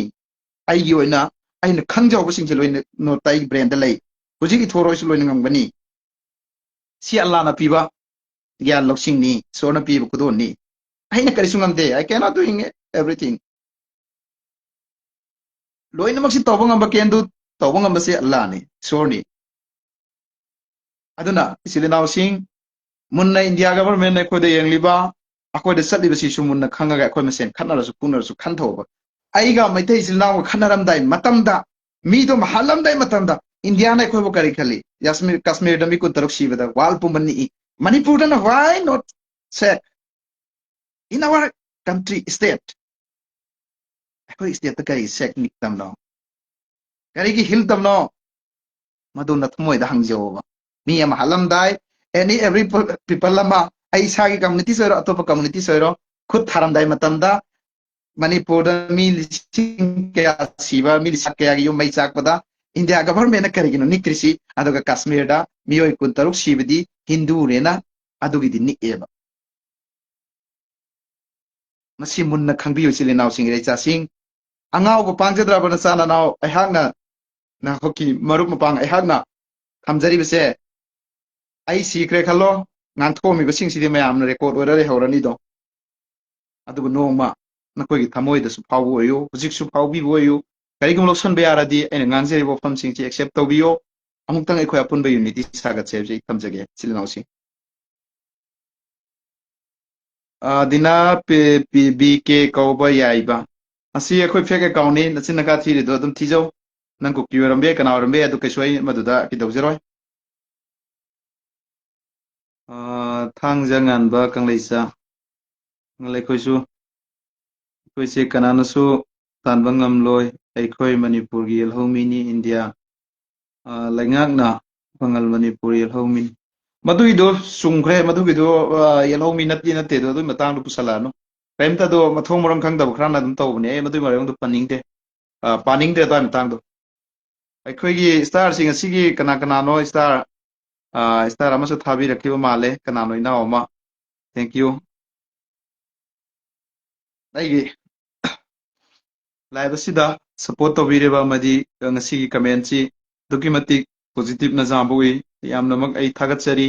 ꯑꯗꯨ emotional ꯑꯣꯏꯕ ꯋꯥꯐꯝ ꯈꯔꯗꯤ ꯌꯥꯎꯈ꯭ꯔꯦ ꯃꯌꯥꯝ ꯑꯩ ꯄꯨꯛꯅꯤꯡꯗꯤ ꯐꯣꯡꯗꯣꯛꯅꯤꯡꯗꯕꯅꯤ ꯑꯗꯨꯕꯨ ꯃꯁꯥꯅ ꯊꯣꯛꯂꯛꯄꯅꯤ ꯃꯁꯤ ꯑꯗꯣ ꯁꯤ ꯁꯥꯖꯟꯕ ꯅꯠꯇꯦ ꯏꯔꯝꯗꯝ ꯅꯨꯡꯁꯤꯖꯕꯒꯤ ꯏꯁꯥꯒꯤ ꯊꯃꯣꯏꯗꯤ ꯊꯣꯛꯂꯛꯄꯅꯤ ꯑꯗꯨꯒ ꯃꯌꯥꯝꯅꯁꯨ ꯑꯗꯨꯝ ꯒ꯭ꯌꯥꯟ ꯇꯥꯕꯤꯌꯣꯅ ꯑꯩ ꯊꯝꯖꯒꯦ ꯔꯤꯌꯥꯖꯗꯤ ꯅꯍꯥꯛꯀꯤ ꯊꯃꯣꯏꯗ ꯈꯜꯂꯤꯕ ꯋꯥꯈꯜ ꯑꯜꯂꯥꯍ ꯄꯥꯛꯅ ꯈꯪꯉꯤ ꯅꯪꯒꯤ ꯊꯃꯣꯏꯗ ꯇꯥꯔꯤꯕ ꯋꯥꯈꯜꯂꯣꯟ ꯑꯜꯂꯥꯍ ꯄꯥꯛꯅ ꯑꯜꯂꯥꯍꯅ ꯅꯪꯅ ꯈꯜꯂꯤꯕ ꯋꯥꯈꯜꯁꯤꯡꯗꯣ ꯑꯜꯂꯥꯍꯅ ꯃꯥꯏ ꯄꯥꯛꯄ ꯑꯣꯏꯁꯅꯨ ꯊꯦꯡꯛ ꯌꯨ ꯑꯃꯤꯟ ꯑꯦꯝꯗꯤ ꯁꯩꯗ ꯑꯃ ꯌꯥꯝ ꯐꯖꯕ ꯌꯥꯝ ꯏꯃꯣꯁꯅꯦꯜ ꯑꯣꯏꯕ ꯀꯃꯦꯟ ꯑꯃ ꯄꯤꯔꯛꯑꯦ ꯑꯗꯨꯅ ꯏꯆꯤꯜ ꯏꯅꯥꯎꯁꯤꯡ ꯅꯨꯡꯁꯤꯅꯁꯤ ꯑꯩꯈꯣꯏ ꯅꯨꯡꯁꯤꯕꯗ ꯄꯩꯁꯥ ꯇꯤꯡꯗꯕꯅꯤ ꯅꯨꯡꯁꯤꯕꯒꯤ ꯆꯦꯞꯇꯔ ꯑꯃ ꯀꯥꯡꯊꯣꯛꯁꯤ ꯂꯦꯁꯟ ꯑꯃ ꯍꯧꯗꯣꯛꯁꯤ ꯑꯩꯈꯣꯏ ꯁꯦꯀ꯭ꯔꯤꯐꯥꯏꯁ ꯇꯧꯊꯣꯛꯁꯤ ꯏꯔꯝꯗꯝꯒꯤꯗꯃꯛꯇ ꯄꯦꯟꯗꯕ ꯈꯔ ꯊꯥꯗꯣꯛ ꯊꯥꯖꯤꯟ ꯇꯧꯅꯔꯒ ꯍꯦꯟꯖꯟꯕ ꯍꯦꯟꯗꯣꯛꯄ ꯂꯣꯏꯅꯃꯛ ꯑꯩꯈꯣꯏ ꯅꯨꯡꯁꯤꯕꯒꯤ ꯌꯨꯅꯤꯇꯤꯗꯣ ꯑꯃ ꯁꯥꯒꯠꯃꯤꯟꯅꯁꯤ ꯍꯥꯏꯕꯁꯤ ꯑꯩ ꯊꯝꯖꯒꯦ ꯀꯁꯤꯝ ꯈꯨꯁꯝ ꯁꯅꯥꯌꯝꯕꯨꯁ ꯊꯦꯡꯛ ꯌꯨ ꯔꯤꯌꯥꯖꯨꯗꯤꯟ ꯑꯆꯨꯝꯕ ꯉꯥꯡꯕꯗ ꯀꯅꯥꯕꯨꯁꯨ ꯀꯤꯕꯤꯗꯕꯒꯤ ꯃꯊꯧ ꯇꯥꯔꯦꯗ ꯀꯔꯤꯗ ꯅꯨꯡꯁꯤꯕꯤꯔꯒꯦ ꯊꯦꯡꯛ ꯌꯨ ꯏꯌꯥꯝꯕ ꯂꯥꯏꯐ ꯂꯩꯔꯝꯃꯦ ꯇꯣꯝꯄꯣꯛ ꯋꯥꯏꯜ ꯍꯣꯏ ꯂꯩꯖꯔꯤ ꯇꯣꯝꯄꯣꯛ ꯋꯥꯏꯜ ꯕꯣꯒꯤ ꯈꯔ ꯉꯥꯡꯕꯤꯌꯨ ꯚꯥꯞ ꯇꯥꯅꯕ ꯕꯣꯒꯤ ꯄꯔꯕꯤꯟ ꯊꯦꯡꯛ ꯌꯨ ꯁꯤꯁꯇꯔ ꯑꯣꯏꯗꯧꯔꯤꯕꯒꯤꯅꯣ ꯑꯗꯨꯅ ꯉꯁꯤꯒꯤ ꯂꯥꯏꯐꯁꯤ ꯃꯤ ꯀꯌꯥꯝ ꯌꯦꯡꯉꯤ ꯃꯣꯏꯁꯨ ꯑꯩ ꯈꯪꯗꯦ ꯑꯗꯨꯅ ꯏꯆꯤꯜ ꯏꯅꯥꯎꯁꯤꯡꯗ ꯌꯥꯝꯅ ꯉꯁꯤꯗꯤ ꯏꯃꯣꯁꯅꯦꯜ ꯑꯣꯏ ꯃꯔꯝꯗꯤ ꯑꯣꯏꯔꯛꯏꯕ ꯃꯔꯝ ꯀꯔꯤꯒꯤꯅꯣ ꯍꯥꯏꯖꯔꯝꯒꯦ ꯑꯩꯅ ꯉꯁꯤꯒꯤ ꯁꯃꯥꯖꯁꯤꯗ ꯀꯅꯥꯒꯨꯝꯕ ꯇꯣꯜꯂ ꯇꯥꯔꯕ ꯑꯃ ꯂꯥꯏꯔꯕ ꯑꯃ ꯅꯠꯇ꯭ꯔꯒꯅ ꯀꯅꯥꯒꯨꯝꯕ ꯑꯁꯤ ꯑꯅꯥ ꯑꯃ ꯊꯣꯛꯄꯗ ꯅꯠꯇ꯭ꯔꯒꯅ ꯀꯅꯥꯒꯨꯝꯕ ꯑꯃꯒꯤ ꯋꯥꯀꯠ ꯈꯣꯜꯂꯥꯎ ꯑꯃ ꯀꯩꯗꯧꯕꯗ ꯌꯥꯝꯅ ꯏꯃꯣꯁꯅꯦꯜ ꯑꯣꯏꯕ ꯑꯩꯈꯣꯏ ꯋꯥꯒꯤ ꯋꯥ ꯉꯥꯡꯅꯕ ꯌꯥꯕꯗ ꯍꯥꯠꯅꯈꯤꯕ ꯇꯨꯞꯅꯈꯤꯕ ꯁꯣꯏꯅꯈꯤꯕ ꯃꯌꯥꯝꯁꯤ ꯁꯤꯒꯤꯁꯤꯡꯁꯤ ꯅꯤꯡꯁꯤꯡꯉ ꯂꯩꯌꯦꯕ ꯁꯥꯎꯒꯜꯂꯤ ꯑꯩ ꯌꯥꯝ ꯊꯨꯅ ꯁꯥꯎꯒꯜꯂꯤ ꯑꯗꯨꯕꯨ ꯂꯩꯕꯥꯛ ꯃꯤꯌꯥꯝꯒꯤ ꯋꯥꯐꯝ ꯊꯝꯃꯛꯄꯗꯒꯤ ꯉꯁꯤꯗꯤ ꯑꯩꯍꯥꯛ ꯈꯔꯗꯤ ꯊꯃꯣꯏꯁꯤ ꯃꯌꯥꯝꯒ ꯂꯣꯏꯅꯔꯛꯄꯗꯒꯤ ꯑꯩ ꯉꯁꯤꯗꯤ ꯈꯔ ꯐꯥꯊꯔꯕꯅꯤ ꯑꯩꯁꯦ ꯍꯥꯏꯕꯒ ꯊꯥꯕꯅ ꯍꯥꯜꯂꯤ ꯌꯥꯝ ꯐꯤꯡꯒꯜꯂꯤ ꯑꯗꯒꯤ ꯂꯣꯏꯅꯃꯛ ꯍꯟꯊꯈ꯭ꯔꯕꯅꯤ ꯏꯆꯤꯜ ꯏꯅꯥꯎꯁꯤꯡ ꯑꯗꯣ ꯁꯥꯎꯒꯟꯕ ꯃꯤꯁꯤ ꯃꯕꯨꯛꯇ ꯋꯥ ꯂꯣꯠꯇꯕꯅꯤ ꯁꯤ ꯑꯃꯁꯨ ꯅꯣꯏ ꯀꯥꯎꯒꯅꯨ ꯅꯦꯚꯔ ꯑꯦꯚꯔꯗ ꯑꯩꯅ ꯏꯁꯥ ꯊꯥꯒꯠꯆꯕꯩ ꯅꯠꯇꯦꯀꯣ ꯁꯦ ꯔꯥꯖꯀꯨꯃꯥꯔ ꯈꯦꯂꯦꯟ ꯑꯦꯛꯁꯇꯔꯅꯦꯜ ꯑꯦꯒ꯭ꯔꯦꯁꯟ ꯑꯃꯗꯤ ꯏꯟꯇꯔꯅꯦꯜ ꯑꯦꯒ꯭ꯔꯦꯁꯟ ꯑꯅꯤꯒꯤ ꯃꯅꯨꯡꯗ ꯈꯦꯠꯅꯕ ꯌꯥꯝꯅ ꯆꯥꯎꯅ ꯂꯩ ꯕ꯭ꯔꯣꯗꯔ ꯑꯃꯅ ꯌꯦꯛꯅꯕ ꯑꯗꯨꯒ ꯑꯃꯅ ꯑꯩꯈꯣꯏ ꯏꯟꯗꯤꯌꯥ ꯁꯤꯇꯤꯖꯦꯟ ꯃꯁꯦꯜꯒꯤ ꯑꯣꯏꯕ ꯆꯨꯝꯃꯦ ꯑꯩꯈꯣꯏꯗ ꯌꯦꯡꯕ ꯃꯤꯠꯌꯦꯡꯒ ꯑꯗꯒꯤ ꯀꯩꯗꯧꯕꯒ ꯌꯥꯝ ꯈꯦꯠꯅꯕꯁꯨ ꯂꯩ ꯑꯗꯨꯒꯤ ꯃꯇꯥꯡꯗꯣ ꯆꯨꯝꯃꯦ ꯑꯩꯈꯣꯏꯒꯤ ꯔꯥꯖꯀꯨꯃꯥꯔ ꯈꯦꯂꯦꯟꯅ ꯍꯥꯏꯔꯤꯗꯣ ꯑꯗꯨꯒ ꯄꯥꯡꯒꯜꯗ ꯌꯦꯡꯂꯤꯉꯩꯗ ꯃꯤꯔꯝꯆꯥꯁꯤꯡꯅ ꯃꯅꯤꯄꯨꯔꯁꯦ ꯌꯣꯠꯈꯤꯗꯧꯔꯦ ꯄꯥꯡꯒꯜꯇ ꯅꯠꯇꯦ ꯃꯩꯇꯩ ꯃꯁꯦꯟꯗꯁꯨ ꯆꯤꯡꯊꯅꯔꯤꯃꯤ ꯁꯤ ꯑꯩꯅ ꯍꯥꯏꯔꯤꯁꯦ ꯑꯁꯦꯡꯕꯅꯤ ꯀꯨꯀꯤ ꯃꯁꯦꯟꯗꯁꯨ ꯃꯌꯥꯝ ꯐꯦꯛꯇꯔꯅꯤ ꯑꯩꯈꯣꯏꯅꯅꯤ ꯂꯣꯏꯁꯤꯟꯒꯗꯧꯔꯤꯁꯤ ꯃꯅꯤꯄꯨꯔꯁꯤ ꯅꯤꯌꯣꯝ ꯆꯨꯝꯍꯧꯗ꯭ꯔꯒꯗꯤ ꯄꯥꯡꯒꯜꯇ ꯅꯠꯇꯦ ꯄꯥꯡꯒꯜꯗ ꯌꯦꯡꯁꯜꯂꯤꯕ ꯃꯣꯏ 5-6ꯇꯣ ꯑꯗꯨꯅ ꯀꯔꯤꯝ ꯑꯣꯏꯕ ꯌꯥꯔꯣꯏ ꯃꯩꯇꯩ ꯊꯃꯣꯏ ꯆꯥꯎꯕ ꯃꯌꯥꯝ ꯂꯩꯔꯤ ꯑꯩꯒꯤ ꯏꯄꯥ ꯁꯛꯂꯕ ꯏꯕꯥꯏ ꯁꯛꯂꯕ ꯏꯁꯦꯟ ꯁꯛꯂꯕ ꯑꯣꯖꯥ ꯁꯛꯂꯕ ꯃꯩꯇꯩ ꯏꯆꯤꯜ ꯏꯅꯥꯎ ꯃꯌꯥꯝ ꯑꯃ ꯂꯩꯔꯤ ꯑꯗꯨꯅ ꯉꯁꯤ ꯑꯩꯈꯣꯏ ꯅꯨꯡꯉꯥꯏꯅ ꯍꯤꯡꯕ ꯉꯝꯃꯤꯕꯅꯤ ꯐꯔꯁꯨ ꯐꯠꯇ꯭ꯔꯁꯨ ꯇꯪꯗꯨ ꯂꯩꯇꯥꯅ ꯑꯩꯈꯣꯏ ꯅꯤꯡꯇꯝꯅ ꯂꯥꯏꯅꯤꯡ ꯂꯥꯏꯁꯣꯟ ꯇꯧꯕ ꯉꯝꯃꯒ ꯂꯥꯛꯏꯕꯅꯤ ꯃꯅꯤꯄꯨꯔꯗ ꯆꯥꯅꯤꯡꯕ ꯆꯥꯔꯒ ꯇꯧꯅꯤꯡꯕ ꯇꯧꯔ ꯀꯣꯏꯅꯤꯡꯕ ꯀꯣꯏꯔꯒ ꯂꯥꯛꯏꯕꯅꯤ ꯑꯩꯒꯤ ꯕꯤꯛ ꯕ꯭ꯔꯗꯔ ꯃꯌꯥꯝ ꯑꯃ ꯂꯩꯔꯤ ꯑꯩꯒꯤ ꯏꯄꯥ ꯏꯄꯜ ꯁꯛꯂꯕ ꯃꯌꯥꯝ ꯑꯣꯖꯥ ꯒꯨꯔꯨ ꯃꯌꯥꯝ ꯂꯩꯔꯤ ꯃꯩꯇꯩ ꯏꯆꯤꯜ ꯏꯅꯥꯎꯗ ꯃꯈꯣꯏ ꯂꯩꯔꯤ ꯐꯥꯎꯕ ꯑꯃꯗꯤ ꯂꯩꯈꯤꯅꯤ ꯍꯌꯦꯡ ꯐꯥꯎꯁꯨ ꯃꯈꯥ ꯇꯥꯕꯁꯨ ꯂꯩꯍꯧꯒꯅꯤ ꯕꯤꯛ ꯕ꯭ꯔꯣꯗꯔꯒꯤ ꯔꯣꯜ ꯂꯧꯕꯤꯒꯗꯕ ꯃꯩꯇꯩ ꯏꯆꯤꯜ ꯏꯅꯥꯎꯁꯤꯡ ꯒ꯭ꯌꯥꯟ ꯇꯥꯔꯛꯀꯅꯤ ꯇꯥꯕ ꯍꯧꯔꯛꯑꯕꯅꯤ ꯉꯥꯎꯁꯟꯅꯕ ꯈꯔꯅ ꯄꯉꯥꯡ ꯉꯥꯡꯕꯗꯣ ꯑꯩꯈꯣꯏ ꯃꯗꯨ ꯃꯋꯥ ꯂꯧꯗꯦ 150 ꯃꯨꯛ ꯌꯦꯡꯂꯤꯕ꯭ꯔꯣ ओके थैंक यू अस्सलाम वालेकुम ब्रदर वालेकुम सलाम ꯑꯩꯍꯥꯛꯀꯤ ꯑꯣꯏꯅꯗꯤ ꯕꯤꯖꯦꯄꯤ ꯍꯥꯏꯕꯁꯤ ꯆꯠꯄ ꯊꯣꯛꯄ ꯈꯨꯗꯤꯡꯃꯛꯀ ꯄꯨꯗꯨꯅ ꯄꯨꯕꯤꯒꯦ ꯍꯥꯏꯔꯁꯨ ꯄꯦꯟꯖꯔꯦ ꯑꯦꯝ ꯀꯦ ꯑꯛꯕꯔꯒꯤ ꯑꯣꯏꯅꯗꯤ ꯕꯤꯖꯦꯄꯤꯁꯤ ꯌꯥꯝꯅ ꯄꯥꯝꯗ꯭ꯔꯦ ꯍꯥꯏꯔꯦ ꯕꯤꯖꯦꯄꯤ ꯄꯥꯝꯕꯕꯨ ꯀꯅꯥ ꯂꯩꯒꯦ ꯑꯗꯨꯕꯨ ꯏꯟꯗꯤꯌꯥ ꯒꯣꯚꯔꯟꯃꯦꯟꯇ ꯂꯣꯏꯅ ꯕꯤꯖꯦꯄꯤ ꯉꯥꯛꯇꯅꯤ ꯃꯤꯍꯥꯖꯥꯠ ꯆꯦꯁꯝ ꯁꯔꯒꯨꯝꯕꯗꯤ ꯑꯇꯥꯡꯕꯅꯤ keep it up full support ꯃꯉꯥꯡ ꯁ꯭ꯇꯤꯜ ꯄꯨꯀꯩ ꯊꯦꯡꯛ ꯌꯨ ꯃꯉꯥꯡ ꯁ꯭ꯇꯤꯜ ꯄꯨꯀꯩ ꯑꯗꯨꯅ ꯏꯆꯥꯁꯤꯡ ꯑꯩꯈꯣꯏꯅ ꯉꯥꯡꯕꯗ ꯑꯩꯅ ꯃꯩꯇꯩ ꯏꯆꯤꯜ ꯏꯅꯥꯎ ꯄꯨꯝꯅꯃꯛꯇ ꯉꯥꯡꯗꯦ ꯁꯣꯏꯔꯛꯄ ꯑꯣꯔꯒꯅꯥꯏꯖꯦꯁꯟ ꯃꯤ ꯍꯥꯠꯄ ꯈꯣꯠꯄꯗ ꯃꯗꯨꯗ ꯑꯩ ꯉꯥꯡꯖꯕꯅꯤ ꯑꯩꯅ ꯉꯁꯤ ꯐꯥꯎꯗ ꯃꯩꯇꯩ ꯏꯆꯤꯜ ꯏꯅꯥꯎꯁꯤꯡꯗ ꯑꯦꯟꯇꯤ ꯑꯣꯏꯅ ꯅꯠꯇ꯭ꯔꯒ ꯈꯟꯈꯤꯕꯁꯨ ꯂꯩꯇꯦ ꯈꯟꯁꯨ ꯈꯟꯗꯦ ꯈꯟꯁꯨ ꯈꯜꯂꯣꯏ ꯍꯥꯟꯅꯗꯩꯁꯨ ꯈꯜꯂꯛꯇꯦ ꯑꯗꯨꯝ ꯑꯩꯗꯤ ꯑꯦꯅꯤ ꯏꯁꯨ ꯑꯃꯗ ꯑꯩ ꯑꯗꯨꯝ ꯉꯥꯡꯖꯕꯅꯤ ꯏꯔꯝꯗꯝ ꯄꯦꯟꯗꯕ ꯉꯥꯡꯕꯅꯤ ꯑꯗꯨꯅ ꯅꯈꯣꯏꯅ ꯍꯦꯟꯖꯤꯟꯈꯤꯕ ꯅꯨꯡꯉꯥꯏꯇꯕ ꯌꯥꯎꯔꯁꯨ ꯊꯥꯗꯣꯛꯅꯁꯤ ꯑꯗꯨꯒ ꯀꯨꯀꯤꯗꯁꯨꯅꯤ ꯍꯥꯏꯖꯔꯤꯁꯤ ꯅꯈꯣꯏꯅ ꯐꯠꯇꯕ ꯇꯧꯔꯛꯄꯗ ꯑꯩ ꯍꯥꯏꯕꯅꯤ ꯑꯗꯨꯒ ꯅꯈꯣꯏꯗ ꯑꯩꯅ ꯑꯇꯝꯅꯅ ꯍꯥꯏꯕ ꯂꯩꯇꯦ ꯅꯈꯣꯏꯒꯤ ꯃꯪꯂꯥꯟꯗ ꯑꯩꯅ ꯁꯣꯏꯕ ꯑꯩꯅ ꯁꯥꯎꯕ ꯃꯌꯥꯝ ꯑꯃ ꯉꯥꯡꯕ ꯃꯌꯥꯝ ꯌꯥꯎꯈꯤ ꯁꯄꯔꯦꯠ ꯑꯦꯗꯃꯤꯅꯤꯁꯇ꯭ꯔꯦꯁꯟꯒꯤ ꯃꯃꯥꯡ ꯑꯃꯗ ꯃꯗꯨ ꯃꯅꯤꯄꯨꯔꯗ ꯂꯩꯔꯤꯕ ꯑꯣꯜ ꯀꯝꯃꯨꯅꯤꯇꯤꯁ ꯑꯃ ꯐꯥꯎꯅ ꯁꯥꯎꯅꯤꯡꯕ ꯋꯥꯐꯝꯅꯤ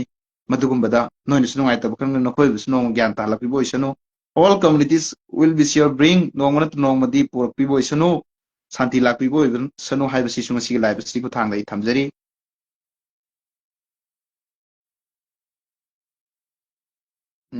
ꯕ꯭ꯔꯗꯔ ꯄ꯭ꯔꯦꯝ ꯄꯣꯠꯁꯥꯡꯕꯝ ꯕ꯭ꯔꯗꯔ ꯌꯥꯝꯅ ꯅꯨꯡꯁꯤꯌꯦ ꯇꯁꯦꯡꯅ ꯍꯤꯡꯃꯤꯟꯅꯁꯤ ꯑꯩꯈꯣꯏ ꯑꯃꯠꯇꯅꯤ ꯊꯦꯡꯛ ꯌꯨ ꯑꯔꯅꯣꯜ ꯃꯉꯥꯡꯆꯥ ꯃꯩꯇꯩꯗꯁꯨ ꯃꯨꯁꯂꯤꯝꯗꯁꯨ ꯀꯥꯡꯂꯨꯞ ꯑꯅꯤꯁꯦ ꯏꯔꯥꯡ ꯊꯣꯛꯅꯕ ꯍꯣꯠꯅꯕ ꯌꯥꯝ ꯂꯩ ꯆꯨꯝꯃꯦ ꯑꯔꯅꯣꯜ ꯃꯉꯥꯡꯆꯥ 100% ꯑꯗꯨ ꯆꯨꯝꯃꯦ ꯅꯍꯥꯛꯅ ꯍꯥꯏꯔꯤꯗꯣ ꯌꯥꯝ ꯆꯨꯝꯃꯦ ꯑꯗꯒꯤ ꯍꯨꯁꯦꯟ ꯏꯐꯝ ꯍꯥꯏꯕ꯭ꯔꯣ ꯍꯜꯂꯣ ꯑꯗꯒꯤ ꯁꯗꯝ ꯔꯣꯅꯥꯜꯗꯣ ꯁꯟꯗꯝ ꯔꯣꯅꯥꯜꯗꯣ ꯀꯔꯤ ꯃꯇꯥꯡꯗꯅꯣ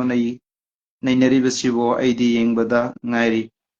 ꯑꯩꯁꯨ ꯃꯐꯝꯗꯣ ꯍꯜꯂꯒ ꯍꯥꯏꯕꯗꯤ ꯉꯝꯃꯔꯣꯏ ꯏꯁꯣꯔꯅ ꯅꯣꯡꯃꯒꯤ ꯁꯨꯝ ꯄꯤꯕꯗꯣ ꯑꯩ ꯀꯩꯗꯧꯕꯅꯤ ꯑꯗꯨꯅ ꯑꯝꯇꯪ ꯂꯥꯏꯚꯇꯨ ꯂꯣꯏꯔꯒ ꯍꯣꯔꯦꯟ ꯌꯦꯡꯕꯤꯌꯣ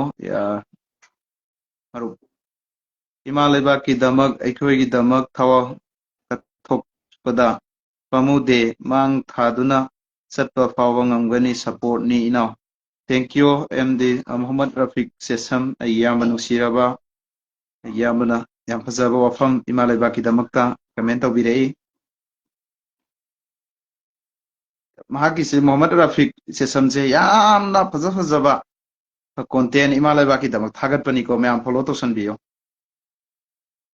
ꯀꯔꯤ ꯏꯟꯁꯥꯡ ꯆꯥꯈꯤꯒꯦ ꯆꯤꯀꯟ ꯆꯥꯏ ꯉꯁꯤꯁꯦ ꯆꯤꯀꯟ ꯆꯥꯏ ꯕꯤꯖꯦꯄꯤ ꯄꯥꯝꯃꯤ ꯑꯩꯗꯤ ꯅꯁꯤꯕ ꯄ꯭ꯔꯕꯤꯟ ꯕꯤꯖꯦꯄꯤꯗ ꯌꯥꯎꯔꯤꯕ ꯃꯤꯗꯨꯅꯤ ꯄꯥꯝꯗ꯭ꯔꯤꯁꯤ ꯑꯣꯀꯦ ꯑꯃꯅ ꯕꯤꯖꯦꯄꯤ ꯄꯥꯝꯃꯤ ꯑꯗꯨꯒ ꯄꯥꯡꯒꯜꯒꯤ ꯃꯇꯥꯡꯗ ꯈꯦꯂꯦꯟꯅ ꯔꯥꯖꯀꯨꯃꯥꯔ ꯈꯦꯂꯦꯟꯅ ꯀꯩꯒꯨꯝꯕ ꯑꯃ ꯍꯥꯏꯔꯛꯏ ꯑꯗꯨꯒ ꯄꯥꯡꯒꯜꯒꯤ ꯃꯇꯥꯡꯗ ꯗꯤ ꯑꯩꯗꯤ ꯍꯥꯟꯅꯗꯒꯤꯁꯨ ꯑꯗꯨꯝ ꯍꯥꯏꯖꯩ ꯉꯁꯤ ꯕꯨꯛꯁꯨ ꯃꯩꯇꯩꯒꯤ ꯏꯁꯨꯗ ꯑꯩꯈꯣꯏꯒꯤꯗꯃꯛ ꯂꯦꯞꯈꯤꯕꯁꯤ ꯃꯩꯇꯩ ꯄꯥꯡꯒꯜ ꯅꯠꯇꯅ ꯑꯇꯩ ꯖꯥꯇꯤ ꯑꯃꯠꯇ ꯂꯩꯇꯦ ꯃꯁꯤꯗꯤ ꯀꯅꯥꯃꯠꯇꯅ ꯀꯛꯄꯁꯨ ꯉꯝꯂꯣꯏ ꯆꯨꯝꯃꯦ ꯔꯥꯖꯀꯨꯃꯥꯔ ꯈꯦꯂꯦꯟ ꯍꯤꯁꯇ꯭ꯔꯤꯅ ꯁꯛꯀꯤꯅꯤ ꯑꯩꯈꯣꯏꯅ ꯍꯥꯏꯖꯤꯜꯂꯨꯗꯅ ꯌꯥꯔꯣꯏ ꯀꯅꯥꯅ ꯏꯔꯝꯗꯝ ꯀꯥꯏꯗꯅꯕ ꯏꯔꯝꯗꯝꯁꯤ ꯇꯣꯏꯗꯅꯕ ꯏꯔꯝꯗꯝꯁꯤ ꯉꯥꯛꯅꯕ ꯏꯔꯝꯗꯝꯒꯤꯗꯃꯛ ꯀꯅꯥꯅ ꯃꯥꯡ ꯊꯥꯔ ꯆꯦꯜꯂꯤ ꯍꯥꯏꯕꯁꯦ ꯃꯩꯍꯧꯔꯣꯟꯗꯒꯤ ꯂꯥꯛꯈ꯭ꯔꯕꯅꯤ ꯃꯗꯨꯕꯨ ꯑꯩꯈꯣꯏꯅ ꯍꯟꯖꯤꯟ ꯂꯤꯅꯔꯨꯗꯨꯅ ꯀꯩꯗꯧꯔꯨꯅꯤ ꯑꯗꯨꯕꯨ ꯉꯁꯤ ꯑꯩꯒꯤ ꯃꯩꯇꯩ ꯏꯆꯤꯜ ꯏꯅꯥꯎ ꯈꯦꯂꯦꯟ ꯔꯥꯖꯀꯨꯃꯥꯔ ꯈꯪꯕꯤꯔꯝꯕ ꯌꯥꯝ ꯊꯥꯒꯠꯆꯔꯤ ꯂꯣꯏꯅꯃꯛꯁꯨ ꯈꯪꯉꯤꯕꯅꯤ ꯑꯌꯥꯝꯕꯅ ꯂꯣꯏꯅ ꯈꯪꯉꯤꯕꯅꯤ ꯉꯥꯎꯁꯟꯅꯕ ꯈꯔꯅ ꯃꯆꯨꯝ ꯆꯥꯔꯒ ꯋꯥꯟ ꯅꯦꯁꯟ ꯋꯥꯟ ꯔꯤꯂꯤꯖꯟꯒꯤ ꯃꯣꯏꯅ ꯑꯁꯤ ꯐꯣꯂꯣꯋꯔ ꯇꯧꯁꯜꯂꯛꯑꯒ ꯑꯩꯈꯣꯏꯗ ꯋꯥꯀꯥꯏ ꯍꯧꯕꯅꯤ ꯃꯣꯍꯝꯃꯗ ꯐꯦꯔꯣꯖ ꯈꯥꯟ ꯑꯜꯂꯥꯍꯅ ꯐꯕ ꯑꯣꯏꯍꯟꯕꯤꯌꯨ ꯅꯍꯥꯛꯄꯨ ꯑꯆꯨꯝꯕꯒꯤꯗꯃꯛ ꯊꯦꯡꯛ ꯌꯨ ꯐꯦꯛ ꯑꯦꯀꯥꯎꯟ ꯄꯥꯏꯕ ꯈꯔꯅ ꯃꯅꯤꯄꯨꯔ ꯀꯥꯏꯅꯕ ꯁꯤꯜꯂꯤ ꯂꯦꯞꯇꯅ ꯃꯉꯥꯡ ꯏꯁꯇꯤꯟ ꯆꯨꯝꯃꯦ ꯃꯉꯥꯡ ꯆꯨꯝꯃꯦ ꯑꯗꯣ ꯆꯥꯛ ꯆꯥꯔꯕ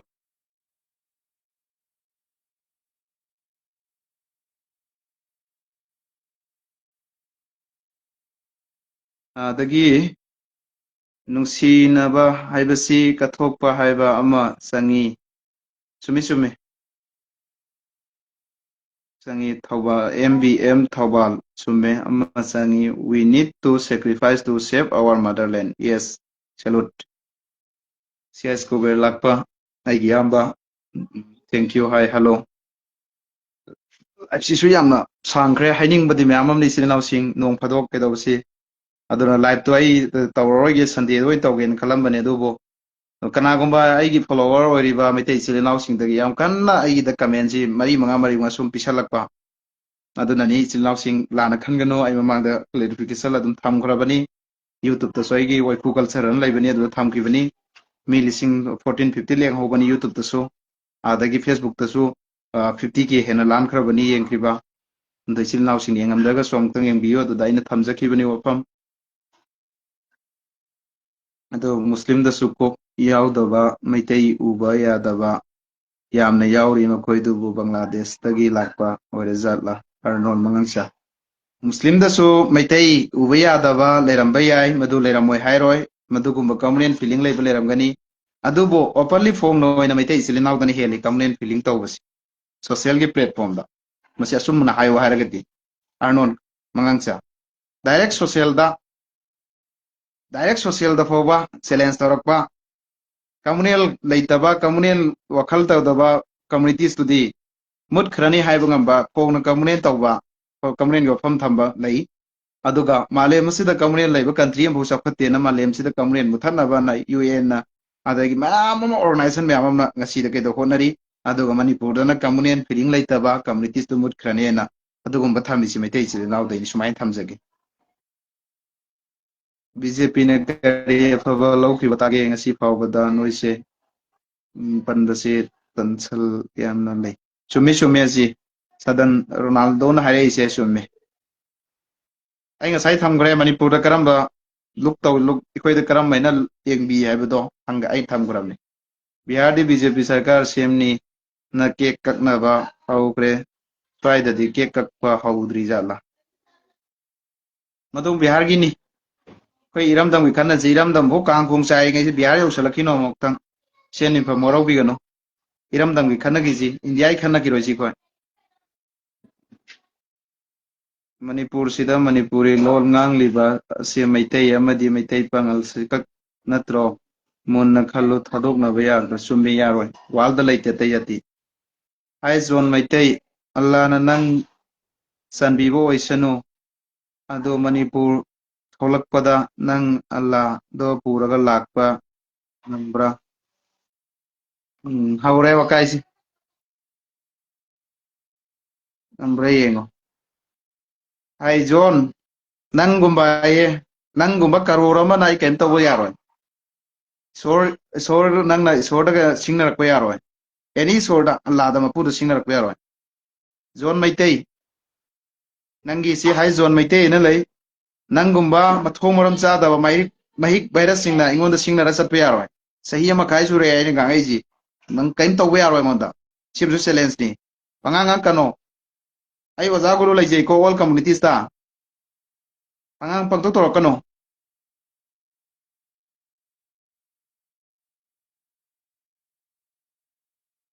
ꯀꯣꯟꯁꯝ ꯄ꯭ꯔꯦꯃꯥꯅꯟꯗ ꯏꯌꯥꯝꯕ ꯂꯨꯞ ꯑꯃꯠꯇ ꯂꯤꯡꯈꯠꯁꯤ ꯏꯟꯁꯥꯜꯂꯥ ꯍꯣꯏ ꯁꯤꯌꯣꯔ ꯍꯣꯏ ꯂꯤꯡꯈꯠꯂꯁꯤ ꯑꯩꯁꯨ ꯄꯥꯝꯃꯦ ꯃꯩꯇꯩ ꯑꯣꯜ ꯀꯝꯃꯨꯅꯤꯇꯤꯁꯀꯤ ꯂꯨꯞ ꯑꯃ ꯑꯩꯈꯣꯏ ꯌꯨꯠꯁꯤꯡꯅ ꯑꯍꯟꯁꯤꯡꯁꯤꯗꯒꯤ ꯄꯨꯊꯣꯔꯛꯇ꯭ꯔꯦ ꯂꯥꯟꯁꯤꯁꯨ ꯂꯣꯏꯁꯟꯕ ꯉꯝꯕꯤꯗ꯭ꯔꯦ ꯑꯩꯈꯣꯏ ꯌꯨꯠꯁꯤꯡꯅ ꯐꯥꯎꯅꯔꯒ ꯂꯤꯡꯈꯠꯁꯤ ꯃꯗꯨ ꯌꯥꯏ ꯑꯩꯁꯨ ꯌꯥꯏ ꯑꯩꯈꯣꯏꯒꯤ ꯑꯣꯔꯒꯅꯥꯏꯖꯦꯁꯟ ꯑꯃ ꯑꯩꯈꯣꯏꯒꯤ ꯂꯤꯡꯈꯠꯁꯤ ꯑꯣꯜ ꯀꯝꯃꯨꯅꯤꯇꯤꯁꯀꯤ ꯑꯩꯈꯣꯏ ꯂꯥꯟ ꯄꯥꯝꯗꯦ ꯑꯩꯈꯣꯏ ꯋꯤ ꯋꯥꯟ ꯄꯤꯁ ꯑꯅ ꯑꯩꯈꯣꯏ ꯑꯗꯨꯒ ꯊꯤꯟꯁꯤ ꯑꯝꯇꯪ ꯀꯗꯥꯏꯗ ꯃꯣꯏ ꯂꯥꯟ ꯇꯧꯍꯟꯕꯅꯣ ꯌꯦꯡꯁꯤ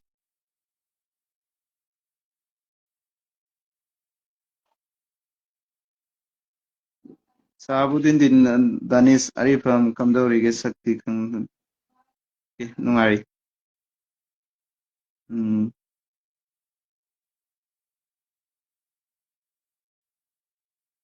ꯑꯣꯀꯦ ꯃꯌꯥꯝ ꯉꯁꯤꯒꯤ ꯁ꯭ꯋꯥꯏꯗ ꯃꯇꯥꯡ ꯁ꯭ꯋꯥꯏꯗ ꯂꯣꯏꯁꯤꯜꯂꯒꯦ ꯁꯣꯏꯈꯤꯕ ꯂꯥꯟꯈꯤꯕ ꯌꯥꯎꯔꯁꯨ ꯏꯔꯩꯆꯥ ꯄꯨꯝꯅꯃꯛꯅ ꯅꯆꯥꯅꯤ ꯅꯅꯥꯎꯅꯤ ꯈꯟꯅ ꯑꯩꯕꯨ ꯉꯥꯛꯄꯤꯒꯅꯤ ꯑꯃꯗꯤ ꯋꯥꯔꯧꯕꯤꯒꯅꯨ ꯍꯦꯟꯖꯟꯈꯤꯕ ꯌꯥꯎꯔꯁꯨ ꯊꯥꯗꯣꯛꯅꯁꯤ ꯏꯃꯥ ꯂꯩꯕꯥꯛ ꯅꯨꯡꯁꯤꯕꯒꯤꯗꯃꯛꯇ ꯊꯝꯖꯈꯤꯕꯅꯤ ꯉꯁꯤꯒꯤ ꯂꯥꯏꯐ ꯑꯃꯗꯤ ꯀꯃꯦꯟ ꯑꯃꯗꯤ ꯉꯁꯤꯒꯤ ꯁꯤꯌꯥꯔ ꯇꯧꯕꯤꯔꯤꯕ ꯏꯆꯤꯜ ꯏꯅꯥꯎ ꯄꯨꯝꯅꯃꯛꯄꯨ ꯊꯦꯡꯛꯁ ꯊꯃꯣꯏ ꯁꯦꯡꯅ ꯇꯧꯖꯔꯤ ꯑꯃꯗꯤ ꯁ꯭ꯇꯥꯔ ꯊꯥꯕꯤꯔꯤꯕ ꯏꯆꯤꯜ ꯏꯅꯥꯎ ꯄꯨꯝꯅꯃꯛꯄꯨꯁꯨ ꯑꯩ ꯊꯦꯡꯛ ꯌꯨ ꯑꯃꯨꯛ ꯍꯟꯅ ꯇꯧꯖꯔꯤ ꯑꯁꯂꯥꯃꯨ ꯑꯂꯩꯀꯨꯝ ꯒꯨꯗ ꯅꯥꯏꯠ ꯑꯦꯚ꯭ꯔꯤꯋꯥꯟ